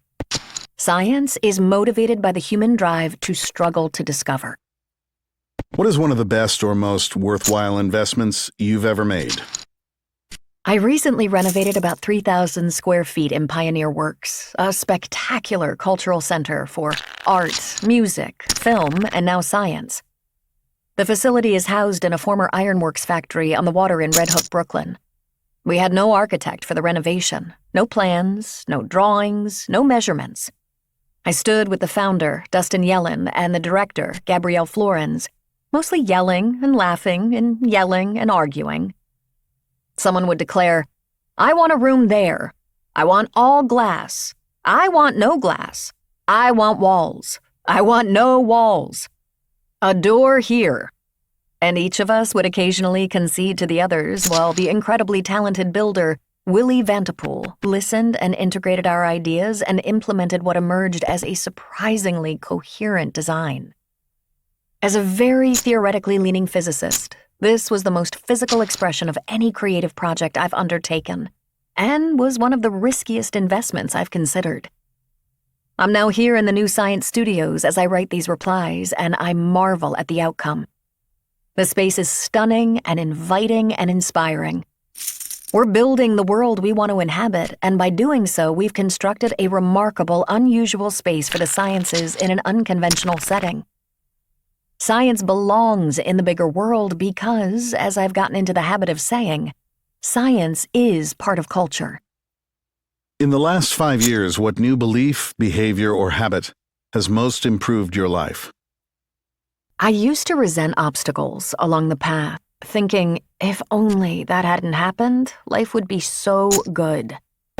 Then I suddenly realized life is the obstacles. There is no underlying path. Our role here is to get better at navigating those obstacles. I strive to find calm, measured responses and to see hindrances as a chance to problem solve. Often I fall back into old frustrations, but if I remind myself, this is a chance to step up, I can reframe conflicts as a chance to experiment with solutions. In the last 5 years, what have you become better at saying no to? I am terrible at saying no. Truly terrible. I'll be reading the other responses for advice here. We need a new diversity, not one based on biological characteristics and identity politics, but a diversity of opinion and worldviews. Ayan Hirsi Ali. Twitter, @Ion, theahafoundation.org. Ayan Hirsi Ali is a women's rights activist, champion of free speech, and best-selling author. As a young girl in Somalia, she was subjected to female genital mutilation, FGM. When forced by her father to marry a distant cousin, she fled to Holland and claimed political asylum, working her way up from being a janitor to serving as an elected member of the Dutch Parliament. As a member, she campaigned to raise awareness of violence against women, including honor killings and FGM, practices that had followed her fellow immigrants into Holland. In 2004, Ayan gained international attention following the murder of Theo van Gogh, who had directed her short film Submission, a film about the oppression of women under Islam. The assassin left a death threat for her pinned to Van Gogh's chest. This tragic event is chronicled in her best-selling book, Infidel. She is also the author of The Caged Virgin, Nomad, and most recently, the bestseller, Heretic: Why Islam Needs a Reformation Now. What is the book or books you've given most as a gift, and why? Or what are 1 to 3 books that have greatly influenced your life? Karl Popper's The Open Society and Its Enemies, first published in 1945. I'd often give this to my politician friends when I was in politics, and now I give it to students. One of the biggest lessons for me from this book is that so many bad ideas that lead to authoritarian consequences begin with good intentions. This is timeless wisdom. When I was in politics in the Netherlands, I was surrounded by politicians with wonderful intentions. They wanted to do good and involve the government in every aspect of life by expanding programs. Yet these good intentions would lead to controlling more and more of people's lives. One example was childcare. We debated whether the government should provide free childcare. It sounds great and came from good intentions to support parents continuing their careers. But in practice, it would mean the government replaces the spouse or partner. It would require parents to divulge personal information to the state.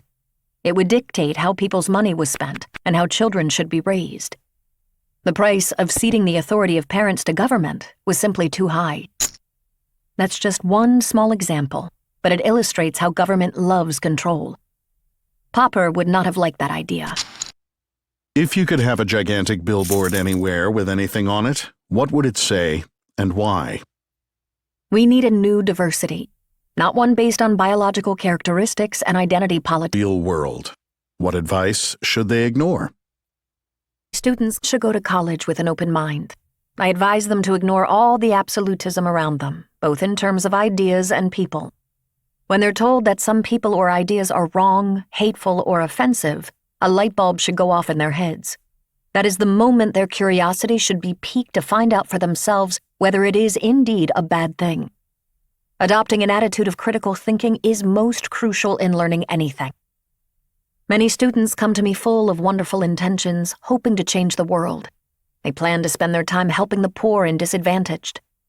I tell them to first graduate and make a lot of money, and only then figure out how best to help those in need. Too often, students can't meaningfully help the disadvantaged now, even if it makes them feel good for trying to. I have seen so many former students in their late 30s and 40s struggling to make ends meet. They spent their time in college doing good rather than building their careers and futures. I warn students today to be careful how they use their precious time and to think carefully about when is the right time to help. It's a well-worn cliché, but you have to help yourself before you help others. This is too often lost on idealistic students. I am often asked whether one should work in the private or public sector. I always advise working in the private sector, and wish I did this before entering politics and the public sector. The private sector teaches important skills like entrepreneurship that can then be applied to any area of work later on. Buddhists observe that we're all on fire. It's so beautiful to sometimes tune in and see the flickering. Graham Duncan, EastRockCap.com. Graham Duncan is the co-founder of East Rock Capital, an investment firm that manages $2 billion for a small number of families and their charitable foundations. Before starting East Rock 12 years ago, Graham worked at 2 other investment firms. He started his career by co-founding the independent Wall Street research firm Medley Global Advisors. Graham graduated from Yale with a BA in ethics, politics, and economics. He is a member of the Council on Foreign Relations and serves as co-chair of the Sohn Conference Foundation, which funds pediatric cancer research. Josh Waitzkin calls Graham the tip of the spear in the realms of talent tracking and judgment of human potential in high-stakes mental arenas. What is an unusual habit or an absurd thing that you love? I wear a Subpack M2 wearable physical sound system while I commute on the subway to my office, and sometimes while I work at my desk. The system lets you feel the vibration of music through your body. Music producers, gamers, and deaf people are the primary users. I find the full body experience of music makes listening to music, or even a podcast, more of an immersive somatic experience rather than just a conceptual head thing. If you could have a gigantic billboard anywhere with anything on it, what would it say and why? Are there any quotes you think of often or live your life by? I have 2 candidates. First, it's not how well you play the game. It's deciding what game you want to play. Kwame Appiah. This quote separates striving from strategy and reminds me to take a macro view of what I'm doing, like in a video game where you can zoom out and you suddenly see you've been running around in one corner of the maze. It loosens someone's relationship to the game, too, helping to separate having ambition from being ambitious, or accessing hustle without becoming a hustler. Second, The Buddhist novelist George Saunders said in an interview that he has an image of people's nectar in decaying containers. That image haunts me. When I think of it on a given morning, it allows me to see the Buddha nature flowing through all these lovely, flawed, living and slowly dying creatures we encounter every day. My 3-year-old daughter's 3-year-old self is so temporary. Buddhists observe that we're all on fire. It's so beautiful to sometimes tune in and see the flickering. What is the book or books you've given most as a gift, and why? Or what are 1 to 3 books that have greatly influenced your life? Sam Barondes's book, Making Sense of People, has had a big impact on my thinking, and I sometimes give a copy to people in the midst of hiring someone or even deciding whether to get engaged. As part of my role as an investor, I interview 400 to 500 people a year to decide whether to hire them or invest in their various startups or investment funds. And the most useful mental model I have found to help understand what makes people tick is the one Barondes describes in his book. The model is called the Big Five, or OCEAN: open-minded, conscientious, extroverted, agreeable, neurotic.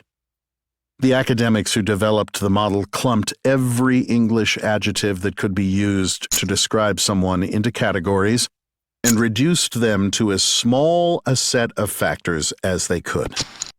The Big Five is considered the equivalent of gravity in the academic literature on personality.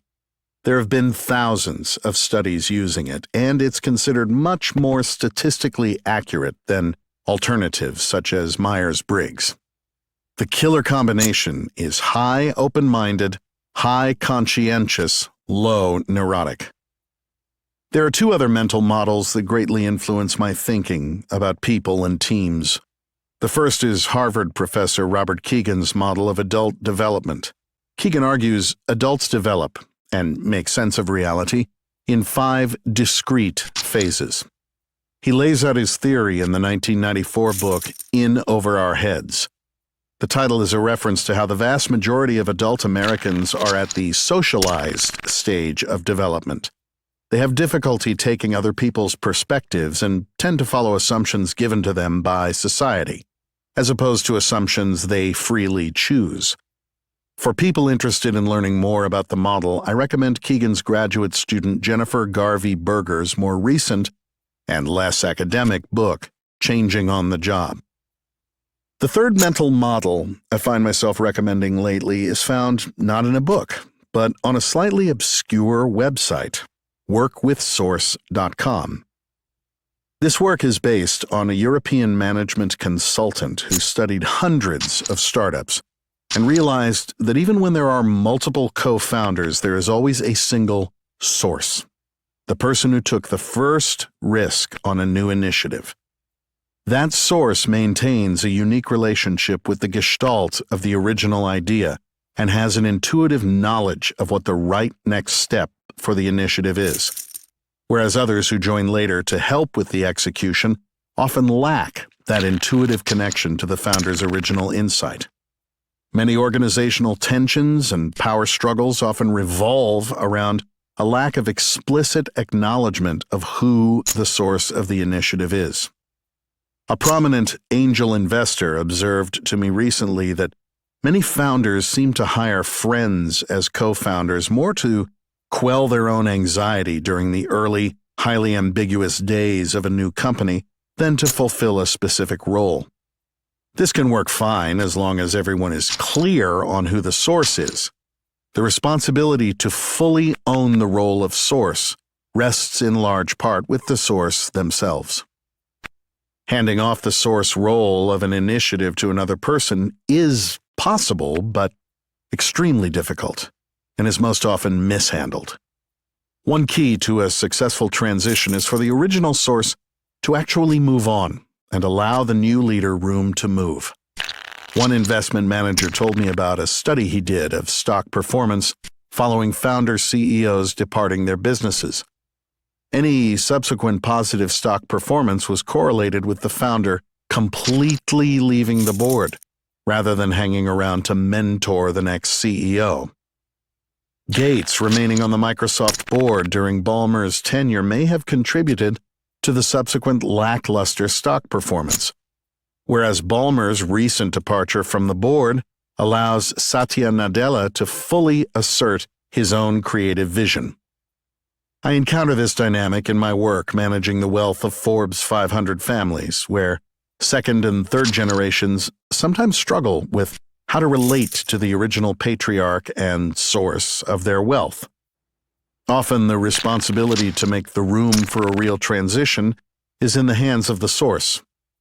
It's the lesson from the George Washington song in the Hamilton musical, as Washington declines Hamilton's plea to run for a third term and sings, "We're going to teach them how to say goodbye." What purchase of $100 or less has most positively impacted your life in the last 6 months, or in recent memory? I recently bought the Finis swim paddles, under $20, hat tip Ben Greenfield blog. They magically lengthen out my freestyle stroke, and combined with Cressy fins, $29, it feels like I'm flying through water. How has a failure, or apparent failure, set you up for later success? Do you have a favorite failure of yours? In my role investing in and seeding investment firms, I conduct extensive reference checks on people in order to try to accelerate the process of building trust. In early 2008, I was about to back a firm and conducted a final reference check with the investment manager's former boss, who was quite negative and skeptical of his former analyst. It was enough to make me pause on proceeding with the investment, which then proceeded to work out quite well as the financial crisis unfolded. I had a lot of regret about the size of the profits I missed. Later, it emerged that the reference source may have had an agenda to sabotage his former protege's new firm. 5 years later, I was evaluating another investment manager to partner with, and toward the end of our diligence process, I got a reference that was mixed. By this point, I was better able to hold multiple perspectives simultaneously without experiencing cognitive dissonance, the state of negative capability that Keats referred to as useful to writers. This time, the mixed data points only made me do more work, and I gained even more conviction in the character and competence of the investment manager. This investment has been one of our most profitable, and absent my earlier failure, I suspect I would not have had the ability to see the reality of the situation. Today, when I speak with anyone about anything, I try to hold their perspective with a light grip, the knowledge that they, and I, have very incomplete maps of reality. What are bad recommendations you hear in your profession or area of expertise? I think people overuse the term hedge fund. I think we should throw the term out, perhaps start using H structure instead to capture the concept of incentive compensation.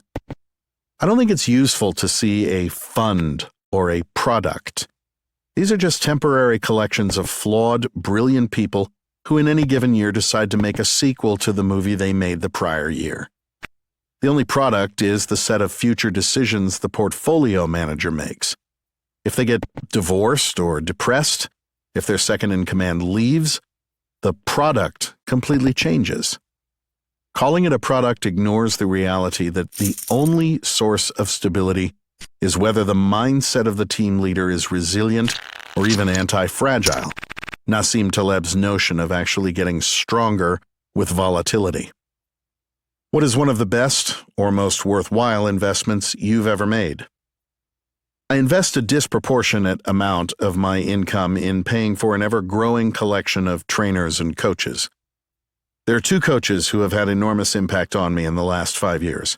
Carolyn Coughlin at Cultivating Leadership and Jim Dethmer at Conscious Leadership. Carolyn is the most gifted listener I have ever encountered. She surfaces my hidden assumptions, the ones that hold me rather than me holding them, and teaches me to ask better and better questions. Jim Dethmer may be one of the few living bodhisattvas. Jim has helped me refine my communication skills and helped me develop more conscious relationships at work and with my family. I picture masterful coaches like Jim and Carolyn playing the same role as the wizards from Lord of the Rings. They exude supportive, loving energy that creates the conditions for life feeling like an adventure from a secure base, an endless unfolding of possibility. In the last 5 years, what have you become better at saying no to? I have my assistant Google pictures of people I'm considering meeting or calling in the next 2 weeks and put them in Trello cards. I see meeting new people as the opportunity to open a new door to a new world that could change my or their life in some way.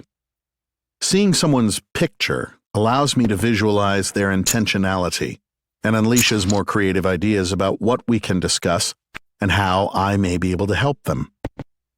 It also lets me access whether I have a full-body yes to actually seeing them and opening this new door, and if I don't, then I take my hand off the door handle. When you feel overwhelmed or unfocused, what do you do? What questions do you ask yourself? I ask myself, what would be the worst thing about that outcome not going the way I want?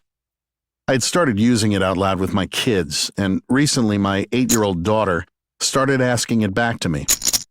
I really like to be punctual. We were late to drop her at school, and I was impatient, so she asked me, "Dad, what exactly would be the worst thing about being late?" It completely shifted my mindset in the moment. I like the question because it often surfaces a hidden assumption. In the last 5 years, what new belief, behavior, or habit has most improved your life? I've begun swimming most mornings, and I find it often shifts my mindset for the rest of the day. Swimmers talk about the concept of water feel, which is getting a grip in the water and pulling your body past that point instead of ripping your hand through the water, which moves you forward but is much less efficient, much less graceful. As David Foster Wallace points out in his speech, "This is water." Much of life is water to us. We are swimming in it and can't see it because we're either in a hurry or not awake to our context. When I stop to really feel the water before I pull, it shifts my way of being from thrashing toward the other end of the pool to a more effortless flow of working with the reality of where I am. What advice would you give to a smart, driven college student about to enter the real world? I like to think about careers through Dan Siegel's model of a river flowing between two banks, where one side is chaos and the other side is rigidity. Dan points out that all mental illnesses reside on one bank or the other. Schizophrenia is chaos, OCD is rigidity, and healthy integration is swimming in the middle of the river. Most college students have started life closer to the rigidity bank and over the course of their careers will experiment with swimming toward the middle. I have come to think of the lane next to rigidity as an appropriately conventional one for your 20s that requires the skill of refining reality, a place to swim where it's important to learn the jargon of an industry and apprentice under someone, to develop judgment and discover your zone of genius. I think swimming in the middle lane happens most often in people's 30s or 40s, a stage where you begin crafting your own language for what you do as an increasingly strong poet. You make your craft your own and view your life as more self-expression than simply playing out other people's roles for you. And then, some small percentage of people will paddle over to the lane next to chaos, the place where you find novelists Robert Pirsig and David Foster Wallace, investors like Mike Burry or Eddie Lampert, or entrepreneurs like Steve Jobs and Elon Musk. I experience them as consistently asserting reality through their powerful storytelling, while always bearing the risk that their egos grow too big and their creative narcissism becomes too well defended. They can lose their feedback loop with reality and flop onto the bank of chaos. Through this lens, Pirsig's wrestling with his sanity toward the end of his life Steve Jobs' magical thinking about his illness, and Eddie Lampert's Ayn Randian framing of his investment in Sears may all have been examples of strong poets losing their feel for where they can mythologize to the point of bending our collective reality, and where they suddenly appear crazy. I think Musk drives hedge fund managers crazy, as half of them are short his shares because he exudes so much promotional hucksterism, and half of them are long because he is actually thinking on a 100-year timescale. It's very confusing. In retrospect, I would tell my 21-year-old self to have a little more patience in swimming along the rigidity bank rather than constantly seeking the entrepreneurial and chaotic side of the river. In one scary moment, I managed to resign only a minute before my boss was going to fire me for working on my own agenda instead of his. But you also don't want to get stuck too close to rigidity and risk living someone else's life instead of your own. Either way, it's critical to remember you can always choose to course correct and swim towards structure or chaos, apprenticeship or freedom, depending on what you need at that moment, what tempo and phase of your career you want to be in, which riverbank you're coming from, and where you want to go. I highly recommend the poem For Julia in the Deep Water by John N. Morris to parents who, like me, are navigating the question of when and whether to let their kids swim away. Ego is about who's right. Truth is about what's right. Mike Maples, Jr. Twitter, @M2Jr. Floodgate.com. Mike Maples, Jr. is a partner at Floodgate, a venture capital firm that specializes in micro-cap investments in startups. He has been on the Forbes Midas list since 2010 and named one of Fortune magazine's 8 Rising Stars. Before becoming a full-time investor, Mike was involved as a founder and operating executive at back-to-back startup IPOs, including Tivoli Systems, IPO Tivs, acquired by IBM, and Motive, IPO MOTV, acquired by Alcatel-Lucent. Some of Mike's investments include Twitter, Twitch.tv, NGMoco, Weebly, Chegg, Bazaar Voice, Spiceworks, Okta, and Demand Force. What is the book or books you've given most as a gift, and why? Or what are books that have greatly influenced your life? The Top 5 Regrets of the Dying by Bronnie Ware. Jonathan Livingston Seagull by Richard Bach. Hope for the Flowers by Trina Paulus. Living Forward by Michael Hyatt and Daniel Harkavy. How Will You Measure Your Life by Clayton M. Christensen. How has a failure or apparent failure set you up for later success? Do you have a favorite failure of yours? When I was in college, I was rejected by the fraternities that I was interested in, so I ended up helping to start one. The fraternities that said no are no longer on campus, and the one I helped start turned out to be among the absolute best. When I came back to Silicon Valley, I didn't get a general partner offer from the venture firms I cared most about, so I ended up starting one called Floodgate. Floodgate is doing awesome, and I'm thankful every day that I didn't get what I wanted. I love that Bill Campbell's called The Coach, a famous mentor to tech icons like Steve Jobs, Jeff Bezos, and Larry Page. Favorite song was You Can't Always Get What You Want by the Rolling Stones. There is so much wisdom in that song. Sometimes not getting what you want opens the door to getting what you need. If you could have a gigantic billboard anywhere with anything on it, what would it say? Integrity is the only path where you will never get lost. What are some of the best or most worthwhile investments you've ever made? Believing in my kids? Moving to California to be a VC, venture capitalist, when everyone said it was a stupid idea. A dog named Stella, if you can believe it. Learning how to slow down and take pictures with a manual focus lens. a few startup investments that worked out. In the last 5 years, what new belief, behavior, or habit has most improved your life? Understanding that even though great scientists never believe they can state, "This is the truth," they still seek the truth more passionately than all others. What advice would you give to a smart, driven college student about to enter the real world? Life will go faster than you know. It will be tempting to live a life that impresses others, but this is the wrong path. The right path is to know that life is short.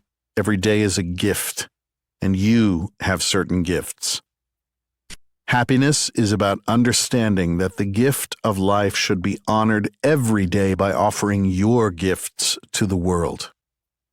Don't let yourself define what matters by the dogma of other people's thoughts, and even more important, don't let the thoughts of self-doubt and chattering self-criticism in your own mind slow you down. You will likely be your own worst critic. Be kind to yourself in your own mind.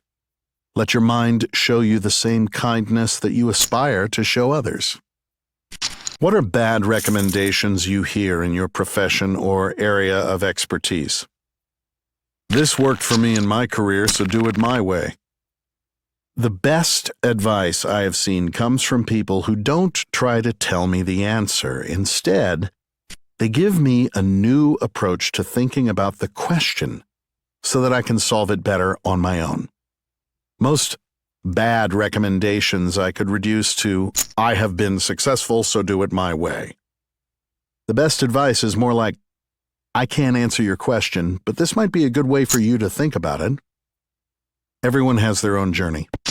People who offer great advice understand that their goal is to help someone on their unique journey. People who offer bad advice are trying to relive their old glories. In the last 5 years, what have you become better at saying no to? People who are powerful but are not honest or good. I've realized that accommodating such people is a waste of time. Your time is limited, so it's best to spend it with people who will make you feel like you made the most of your gift of today. When you feel overwhelmed or unfocused, what do you do? What questions do you ask yourself? I step back and slow down and ask the 5 whys. And when I am done, I also ask if I am afraid of something but too afraid to admit it. We are drawn to the simplicity of jumping to conclusions. We are all ignorant in some way all of the time. So I have come to learn that what we need are methods to counteract our ignorance. The 5 whys is a good way of slowing down and improving decision quality. The most important thing is that it lets me get into a mental space about what is going right or wrong rather than who is right or wrong. Let's take an example.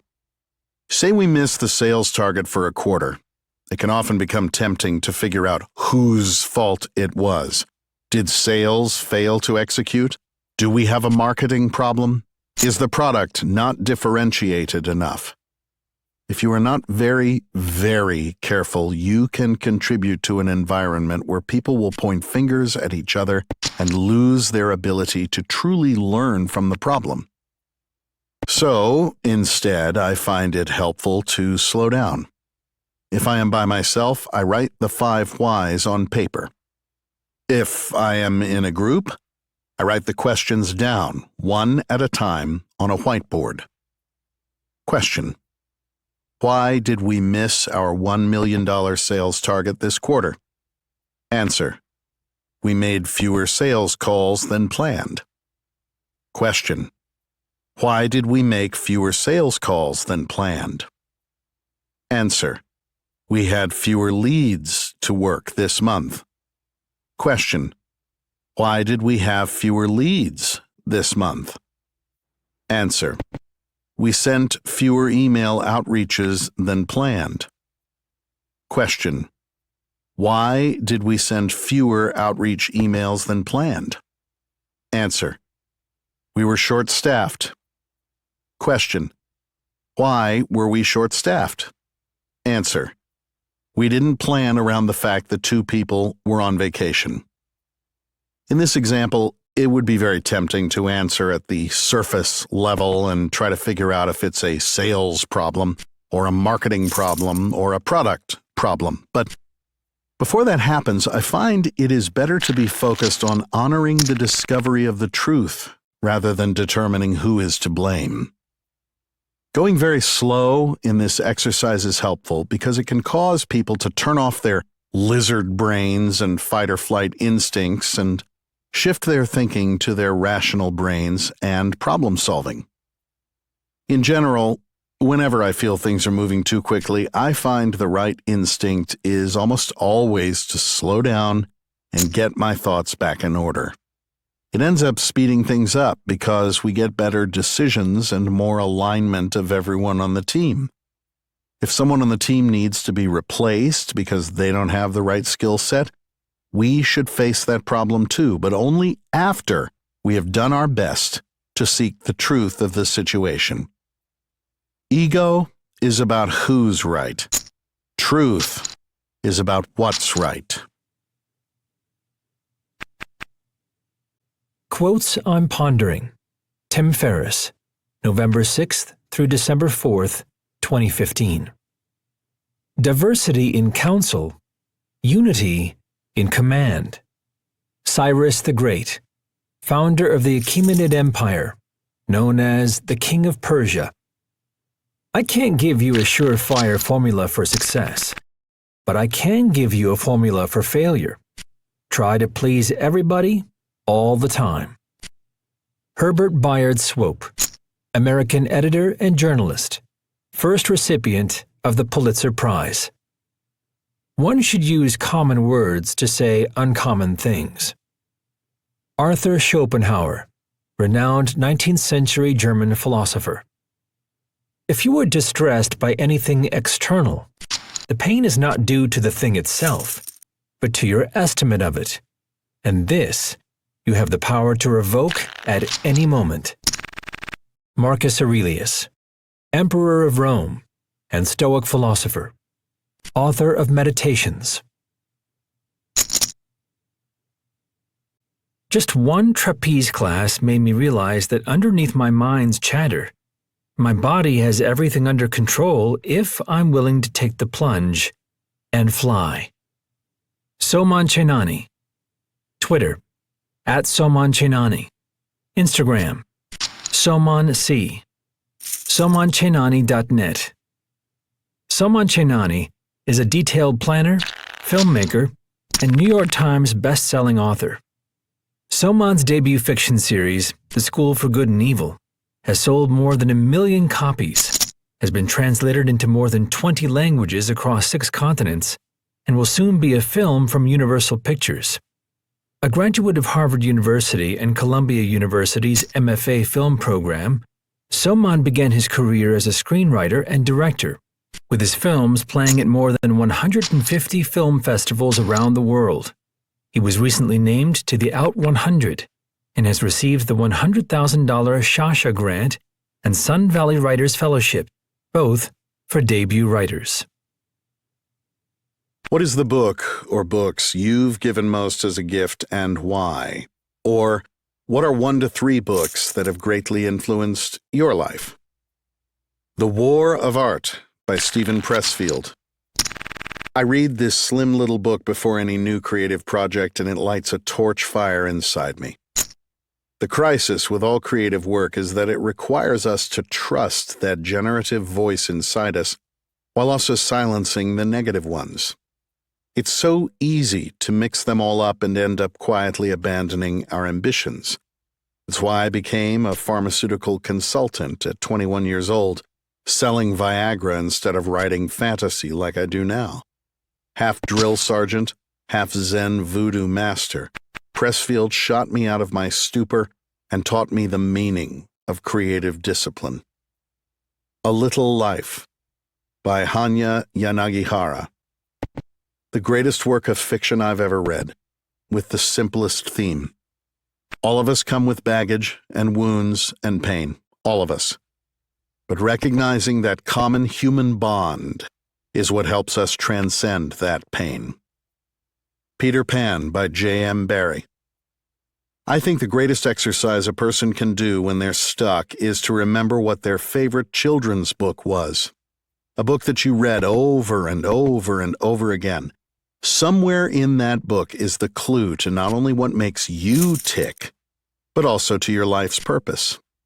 Mine was Peter Pan, which featured a title character who was at once charming and also a complete narcissistic pathological demon.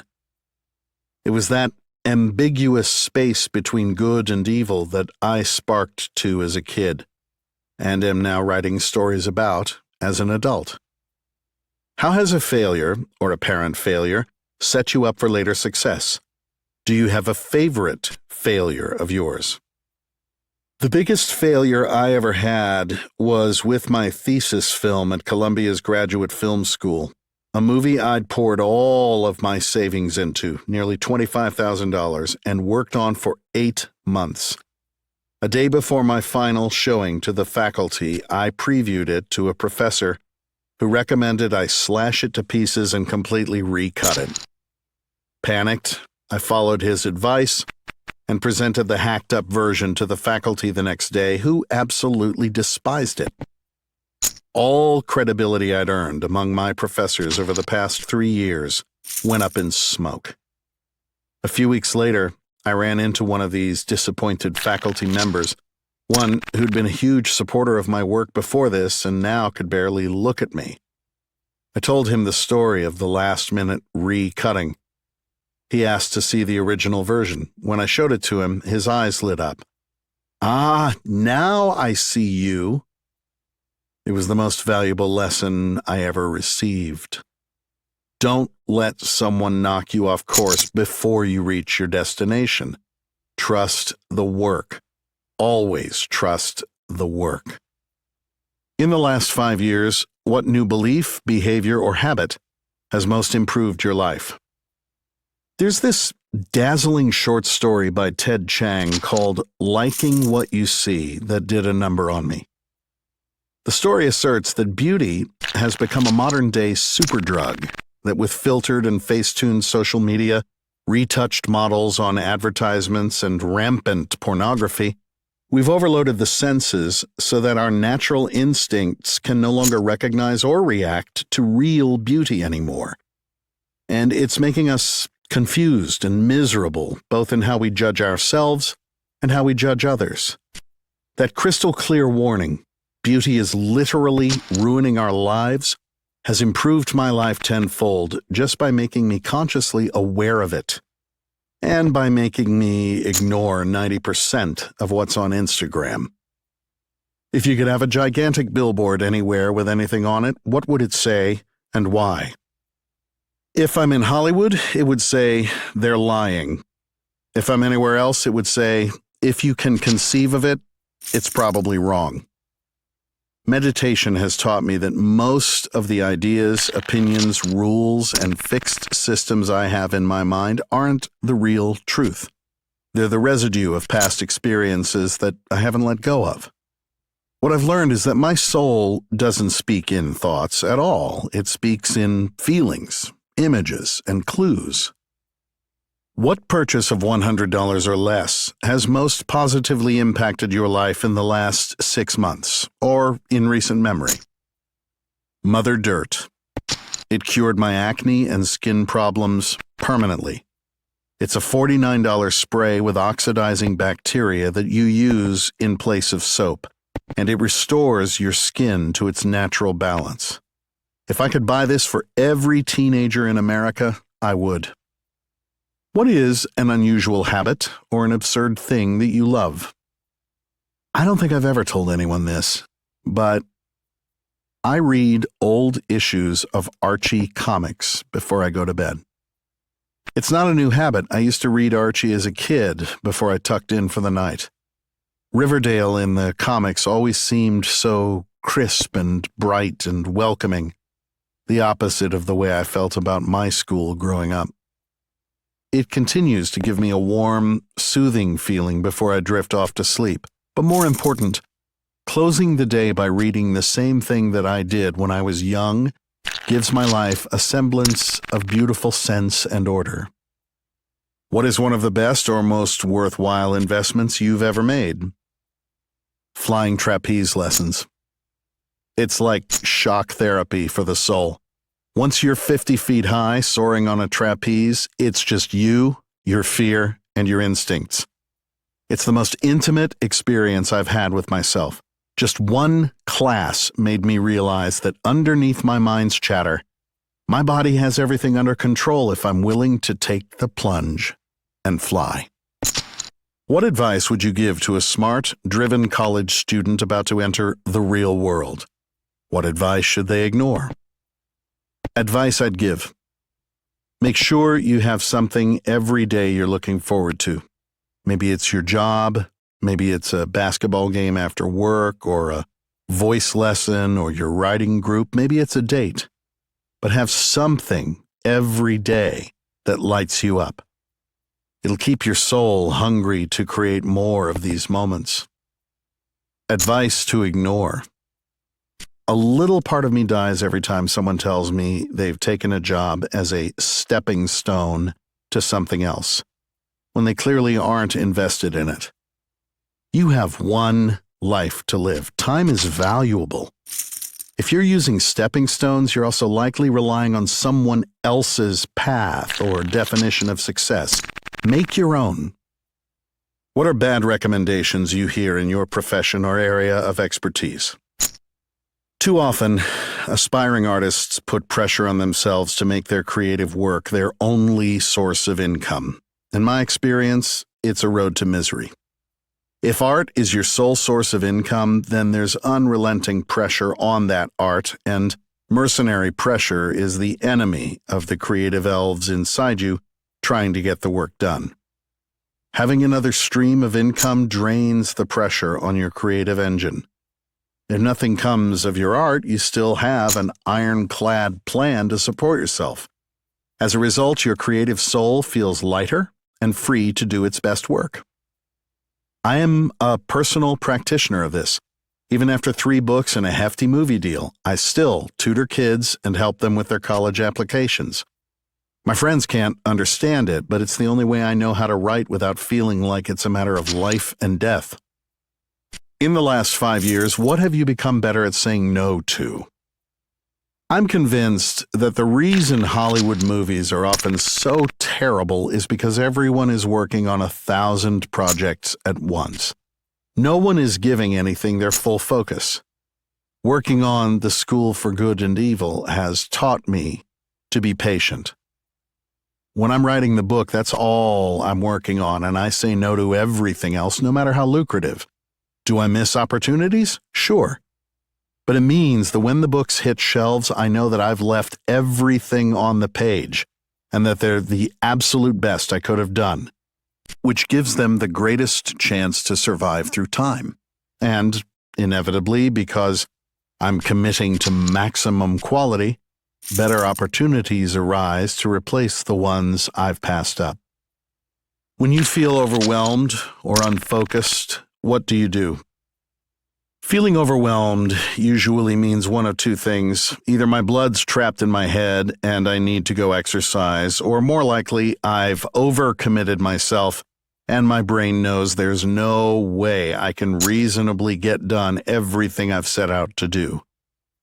Usually, the solution is to take a deep breath, look at the calendar, and start canceling things or moving deadlines until the paralysis evaporates.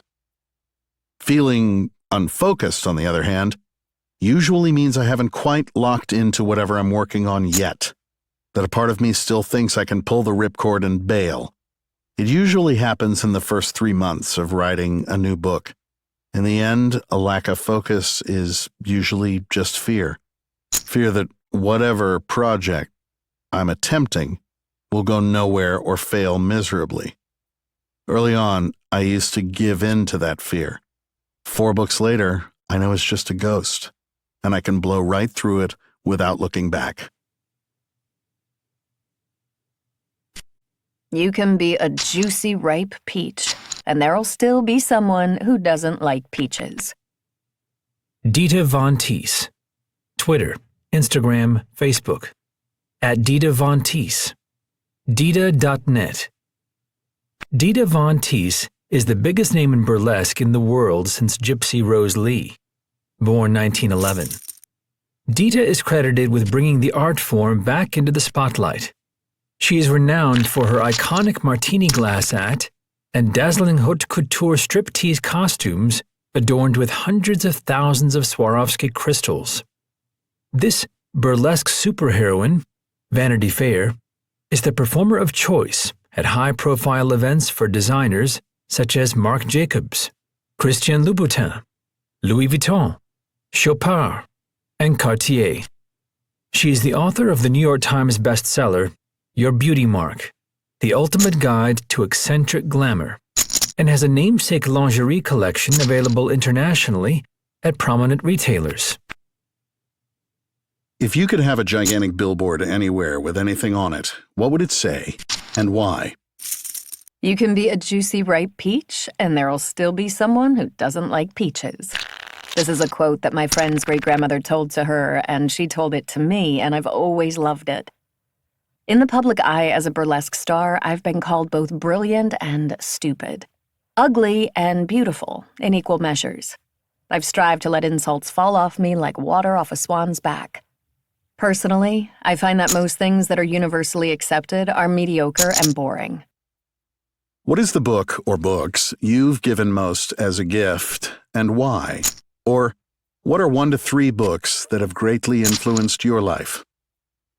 Mae West's On Sex, Health, and ESP is a very rare book, but whenever I find a copy, I buy it to give as a gift. Mae was an incredibly witty woman. She wrote every line she ever said in any film and was responsible for countless memorable quips. She made her first film at age 40 and was the biggest sex symbol of her time.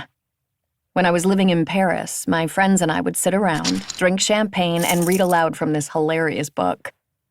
I often give It's Called a Breakup Because It's Broken by Greg Behrendt and Amira Ratola Behrendt to friends going through a tough breakup. It's a humorous, clever book with great advice on how to maintain one's dignity during a split. I obviously give a lot of people my own book, Your Beauty Mark. Yes, it's my book, but one reason I love to gift it is for the insightful profiles on eccentric people who go against mainstream standards of beauty.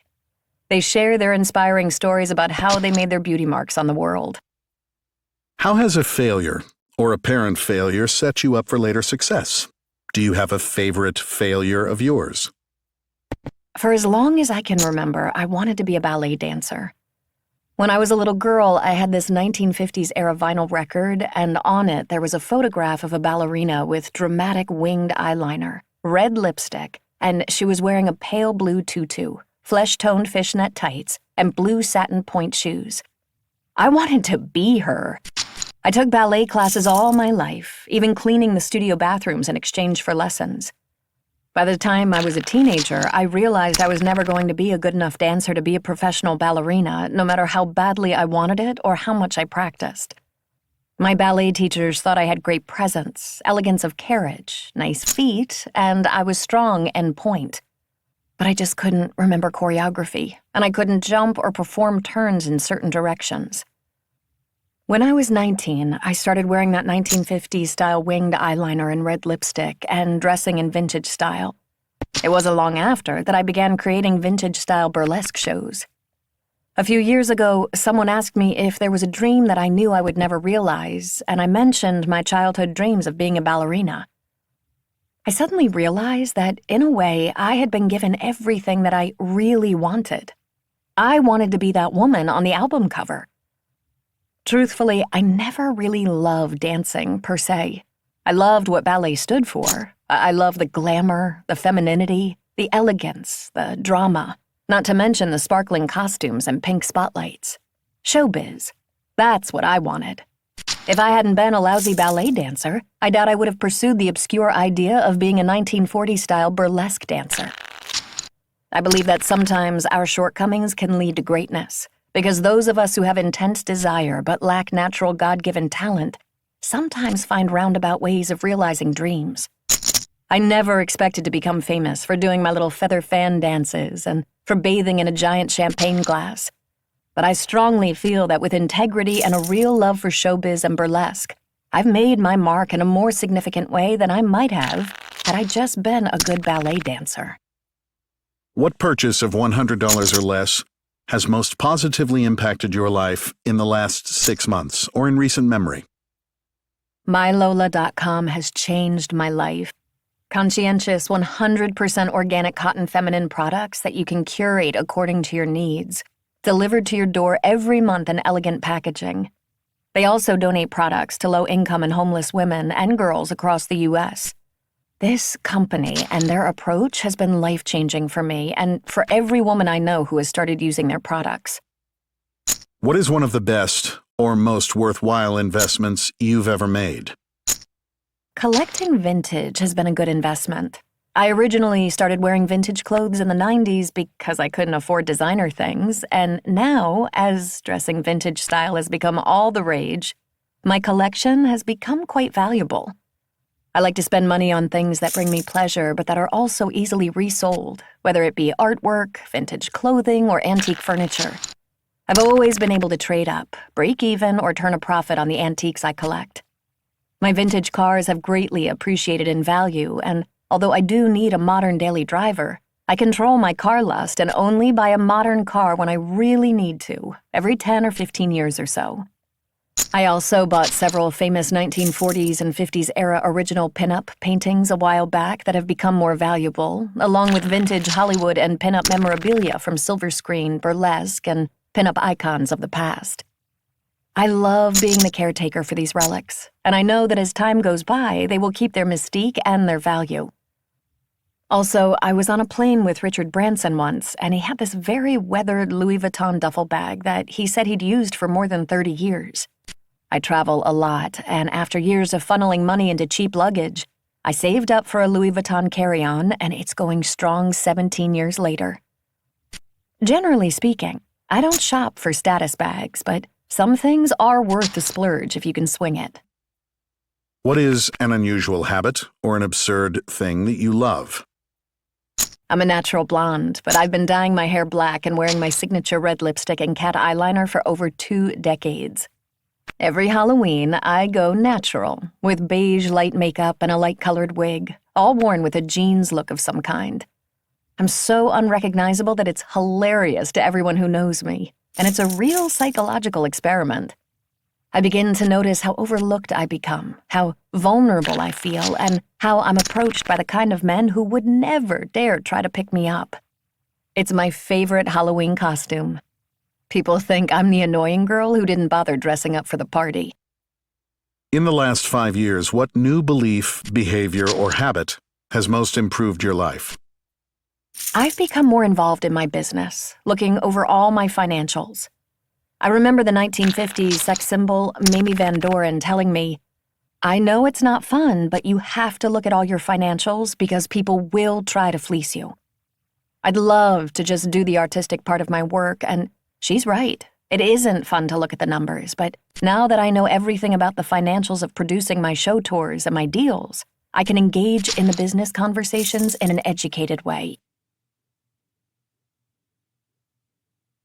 What would you do if you weren't afraid? Jesse Williams.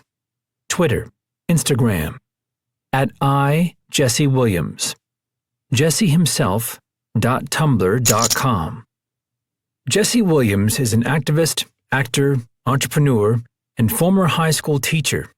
He plays Dr. Jackson Avery on ABC's hit series Grey's Anatomy and has appeared in films such as The Butler, The Cabin in the Woods, and Band-Aid.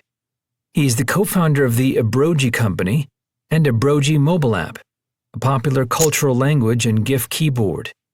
He's also a partner and board member of Scholly, a mobile app that has directly connected students to more than $70 million in unclaimed scholarships.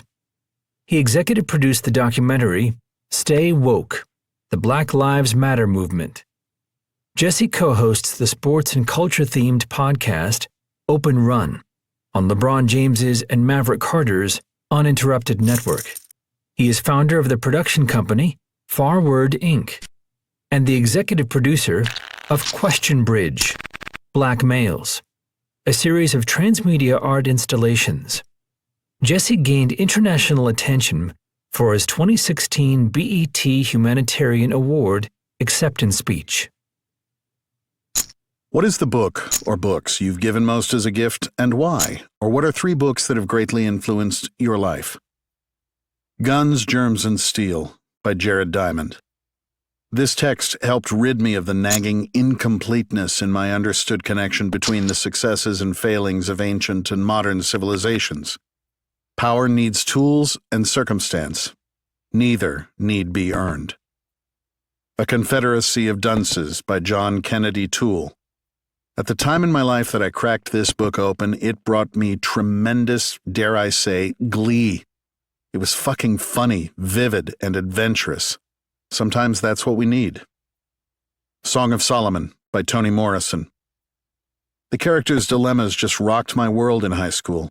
I bought a second copy, just in case, and I was so grateful for the classroom discussions throughout the rich, layered poetic journey. The Souls of Black Folk by W.E.B. Du Bois. A seminal work in American and African American literature, Du Bois, a brilliant writer and sociologist, introduced notions like double consciousness and the veil of race, while examining what it means to spend lifetimes primarily viewing ourselves through the eyes of other people, power, and cultures. The Fountainhead by Ayn Rand. The protagonist's audacious self-confidence and refusal to compromise his artistic vision, which was to say himself, was a fascinating thing to survey. In the last 5 years, what new belief, behavior, or habit has most improved your life? Transcendental meditation is something I'd long heard about but only stepped into this year, and it's transformed my ability to center my mind and recharge in short periods of time. The David Lynch Foundation has made it so digestible without any of the rigidity or easier said than done elements that I expect many of us find intimidating about beginning a meditation practice. Going to therapy has opened a portal into the how and why of my own thoughts and behaviors.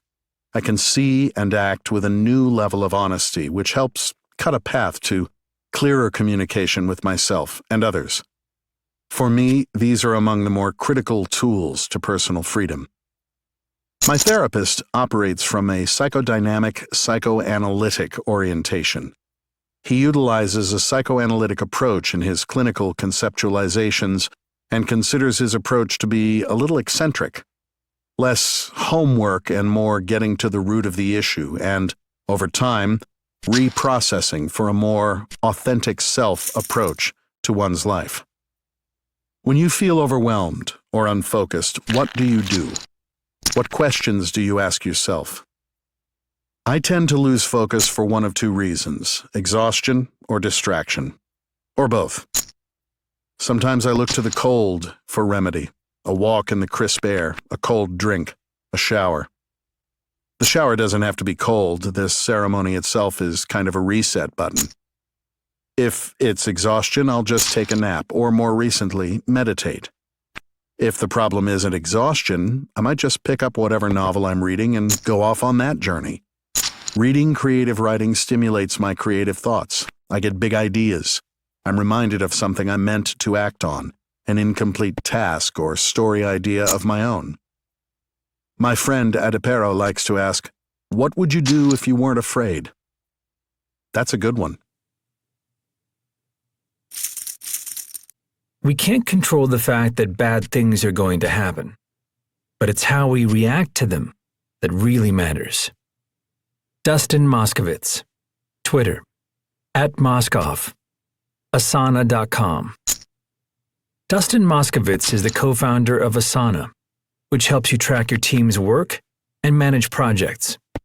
Prior to Asana, Dustin co-founded Facebook and was a key player within the technical staff, first in the position of CTO, and then later as VP of Engineering. He is also the co-founder of Good Ventures, a philanthropic foundation whose mission is to help humanity thrive. What is the book or books you've given most as a gift and why? Or What are 1 to 3 books that have greatly influenced your life? The 15 Commitments of Conscious Leadership by Jim Dethmer and Diana Chapman.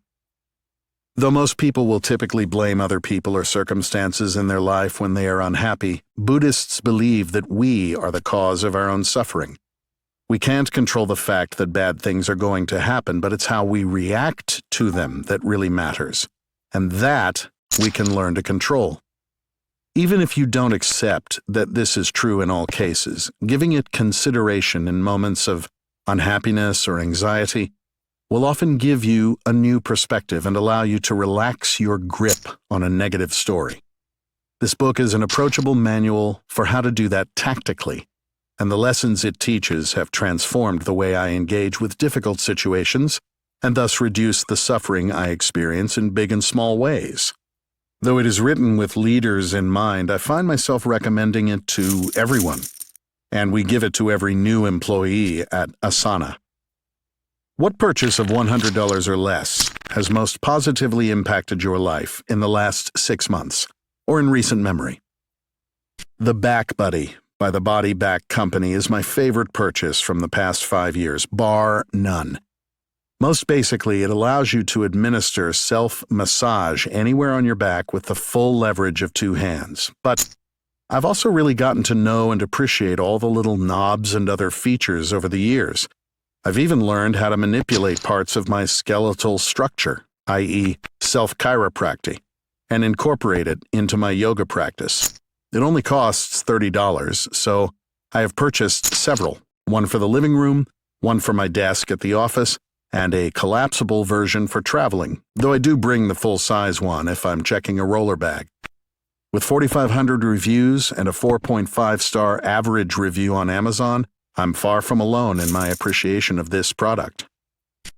In the last 5 years, what have you become better at saying no to? The first no is by far the easiest and cleanest. Declining a request is uncomfortable, so it's tempting to equivocate. Say, you'll hear someone out before deciding, or agree to a smaller version of the request, even when you're confident that you would rather not engage at all. As soon as you open that door, however, you've almost always ensured at least one more request that you'll have to accept or decline in the future, and thus haven't saved yourself the discomfort at all. Worse still, you've crossed a psychological boundary by establishing yourself to the asker as someone who is interested in the type of request being made. Research shows we're remarkably committed to maintaining a consistent sense of external identity, even if we only established it to begin with out of politeness. The asker will see this as an opportunity to press harder or ask you about similar requests that come up in the future, and you'll have even more discomfort declining those requests versus if you had simply declined the first one. They may even start handing out your contact information to other people in their network, multiplying the problem. You have to lift off the back foot while taking a step forward, or you will not be able to move ahead. Richa Chadha. Twitter, @Richa Chadha. Instagram, @The Richa Chadha. Richa Chadha is an award-winning Indian actress who works in Hindi films. She made her debut in the comedy Oi Lucky, Lucky Oi, and her major breakthrough was a supporting role in the film noir gangster saga, Gangs of Wasseypur. Richa's role as the bellicose and extremely foul-tongued wife of a gangster earned her a Filmfare Award, India's equivalent of an Oscar. In 2015, Richa made her debut in a leading role with the drama Masan, which received a standing ovation when screened at the Cannes Film Festival. What is the book or books you've given most as a gift, and why? Or what are books that have greatly influenced your life? The book I give out the most is Autobiography of a Yogi by Paramahansa Yogananda. It reminds me that human beings are the only species that have become conditioned to doubt survival. Plants grow, trusting nature to provide nutrition. Animals thrive in the wild despite dangerous conditions. This book reminded me to have faith at a low point in my life, hence I share it as widely as possible to pull others out of their misery. I was greatly influenced by Alice's Adventures in Wonderland in my formative years. I still live my life wide-eyed in childlike wonder. Even though it was heavy for me at 15, I was greatly impacted by Salman Rushdie's Shame. It made me kinder. Naomi Klein's No Logo made me reassess consumerism and greed. What purchase of $100 or less has most positively impacted your life in the last 6 months, or in recent memory? In my case, it would be buying a pro subscription to my ice disaster. It didn't fare well for me.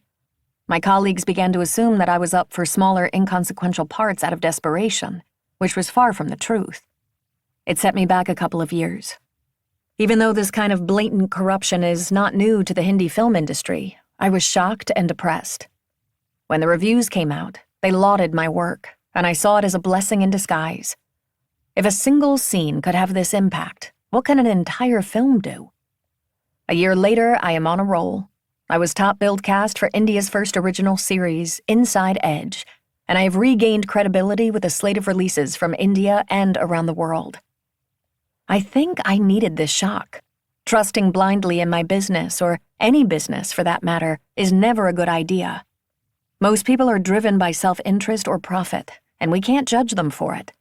What we can be is provocable, so people know we won't be sitting ducks if they mess with us. If you could have a gigantic billboard anywhere with anything on it, what would it say and why? Be so good that they can't ignore you, is the motto I live by. I start afresh with each project. I forget who I am in my past laurels. It keeps me grounded and it makes me work harder. There is a lot of nepotism in my industry. If you were to Google who the top stars are, undoubtedly most stars, particularly the male actors, would have been born into the movie business. It takes time, but if you are consistently good at what you do, at least you get to call your success your own. What is one of the best or most worthwhile investments you've ever made? My father encouraged me to take a course called Money and You, devised around the ideas of Buckminster Fuller. I attended the 4-day course in Kuala Lumpur.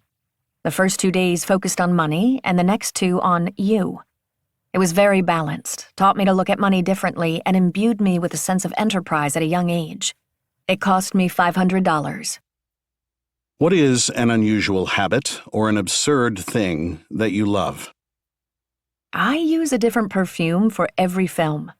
Of the 5 senses, I figured the only sense I could play with was the sense of smell. I select the perfume based on the world and milieu of the film and the attributes of the character. I played the character of a village woman in a film called Gangs of Wasseypur. For that, I used Elizabeth Arden's Green Tea Lotus Parfum. I played a gangster in a film called Fokri, in which I wore Provocative Woman from Elizabeth Arden.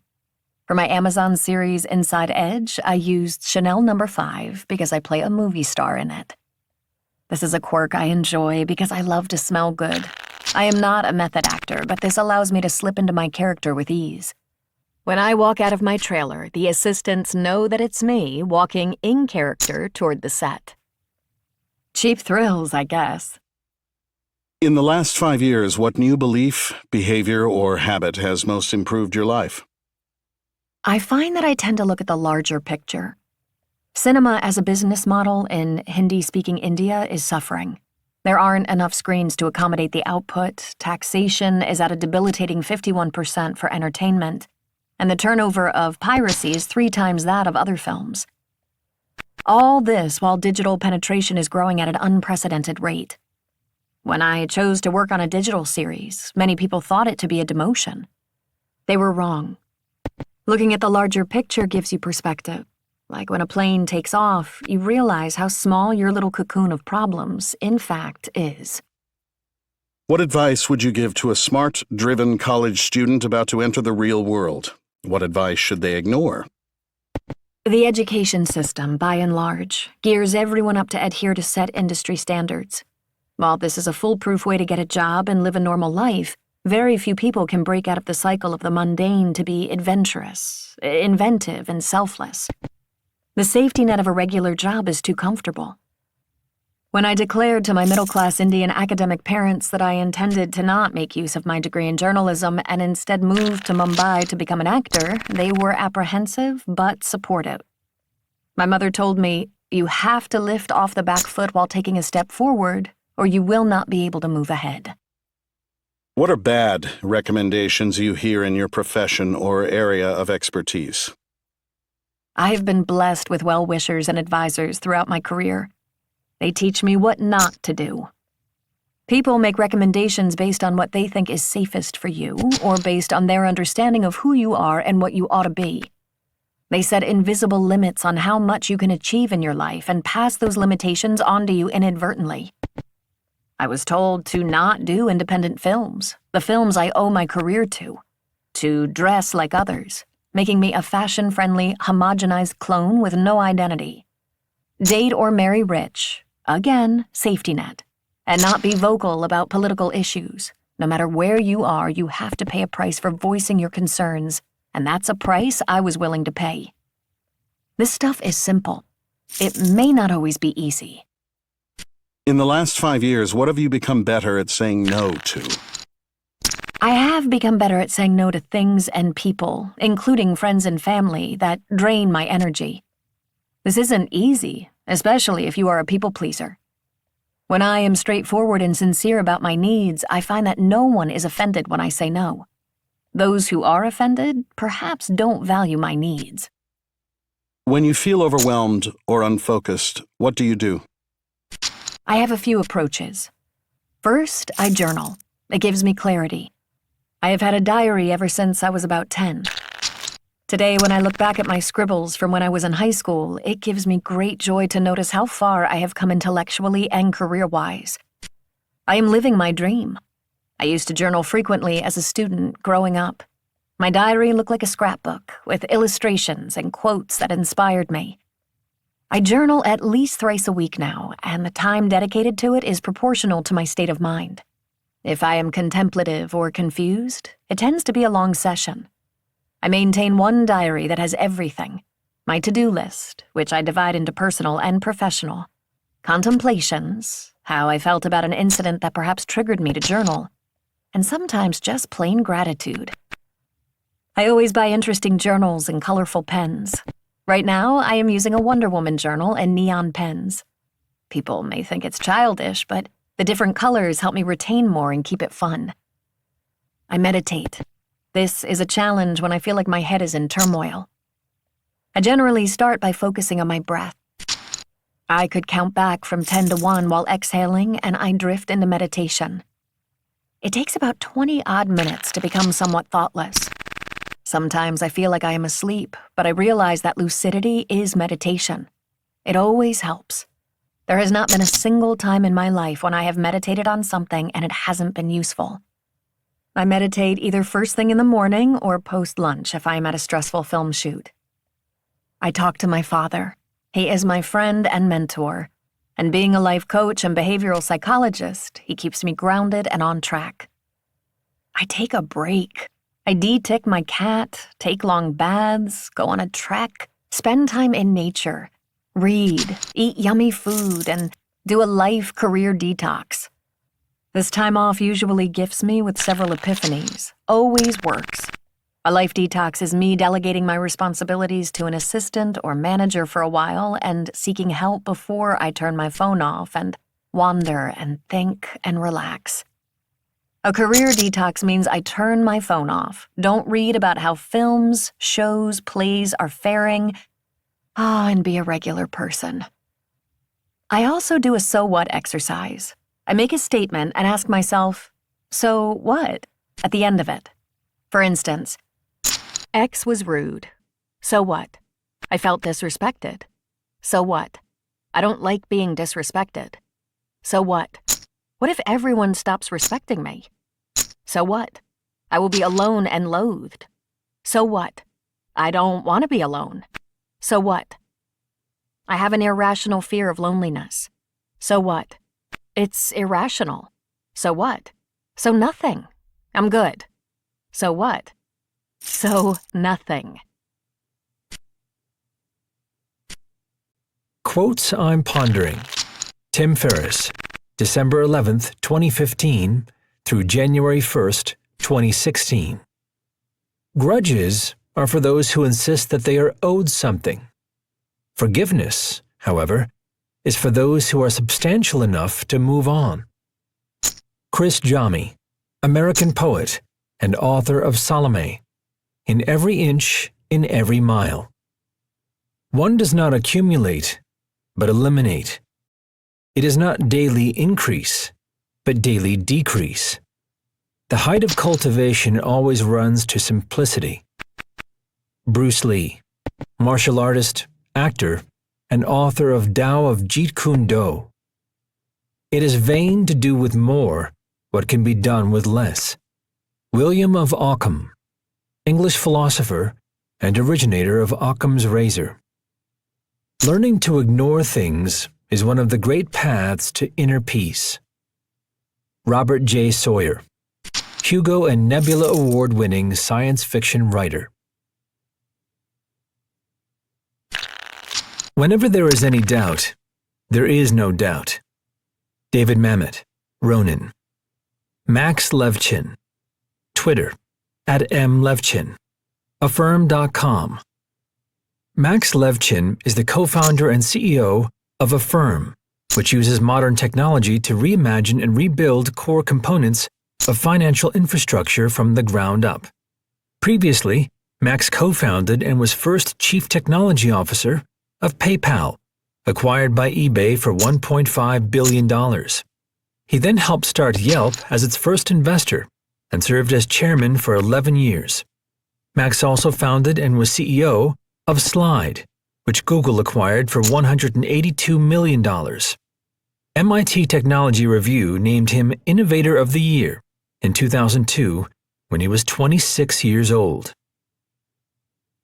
What is the book or books you've given most as a gift and why? Or what are 1 to 3 books that have greatly influenced your life? The Master and Margarita by Mikhail Bulgakov, translated by Pevere et al., which is, I think, one of the finest works of fiction of the last century. It's a fairly short novel, remarkable in its exceptional depth, exploring everything from fundamentals of Christian philosophy to the fantastical and hilarious satire of soul-corrupting 20th century Soviet socialism. I usually buy M&M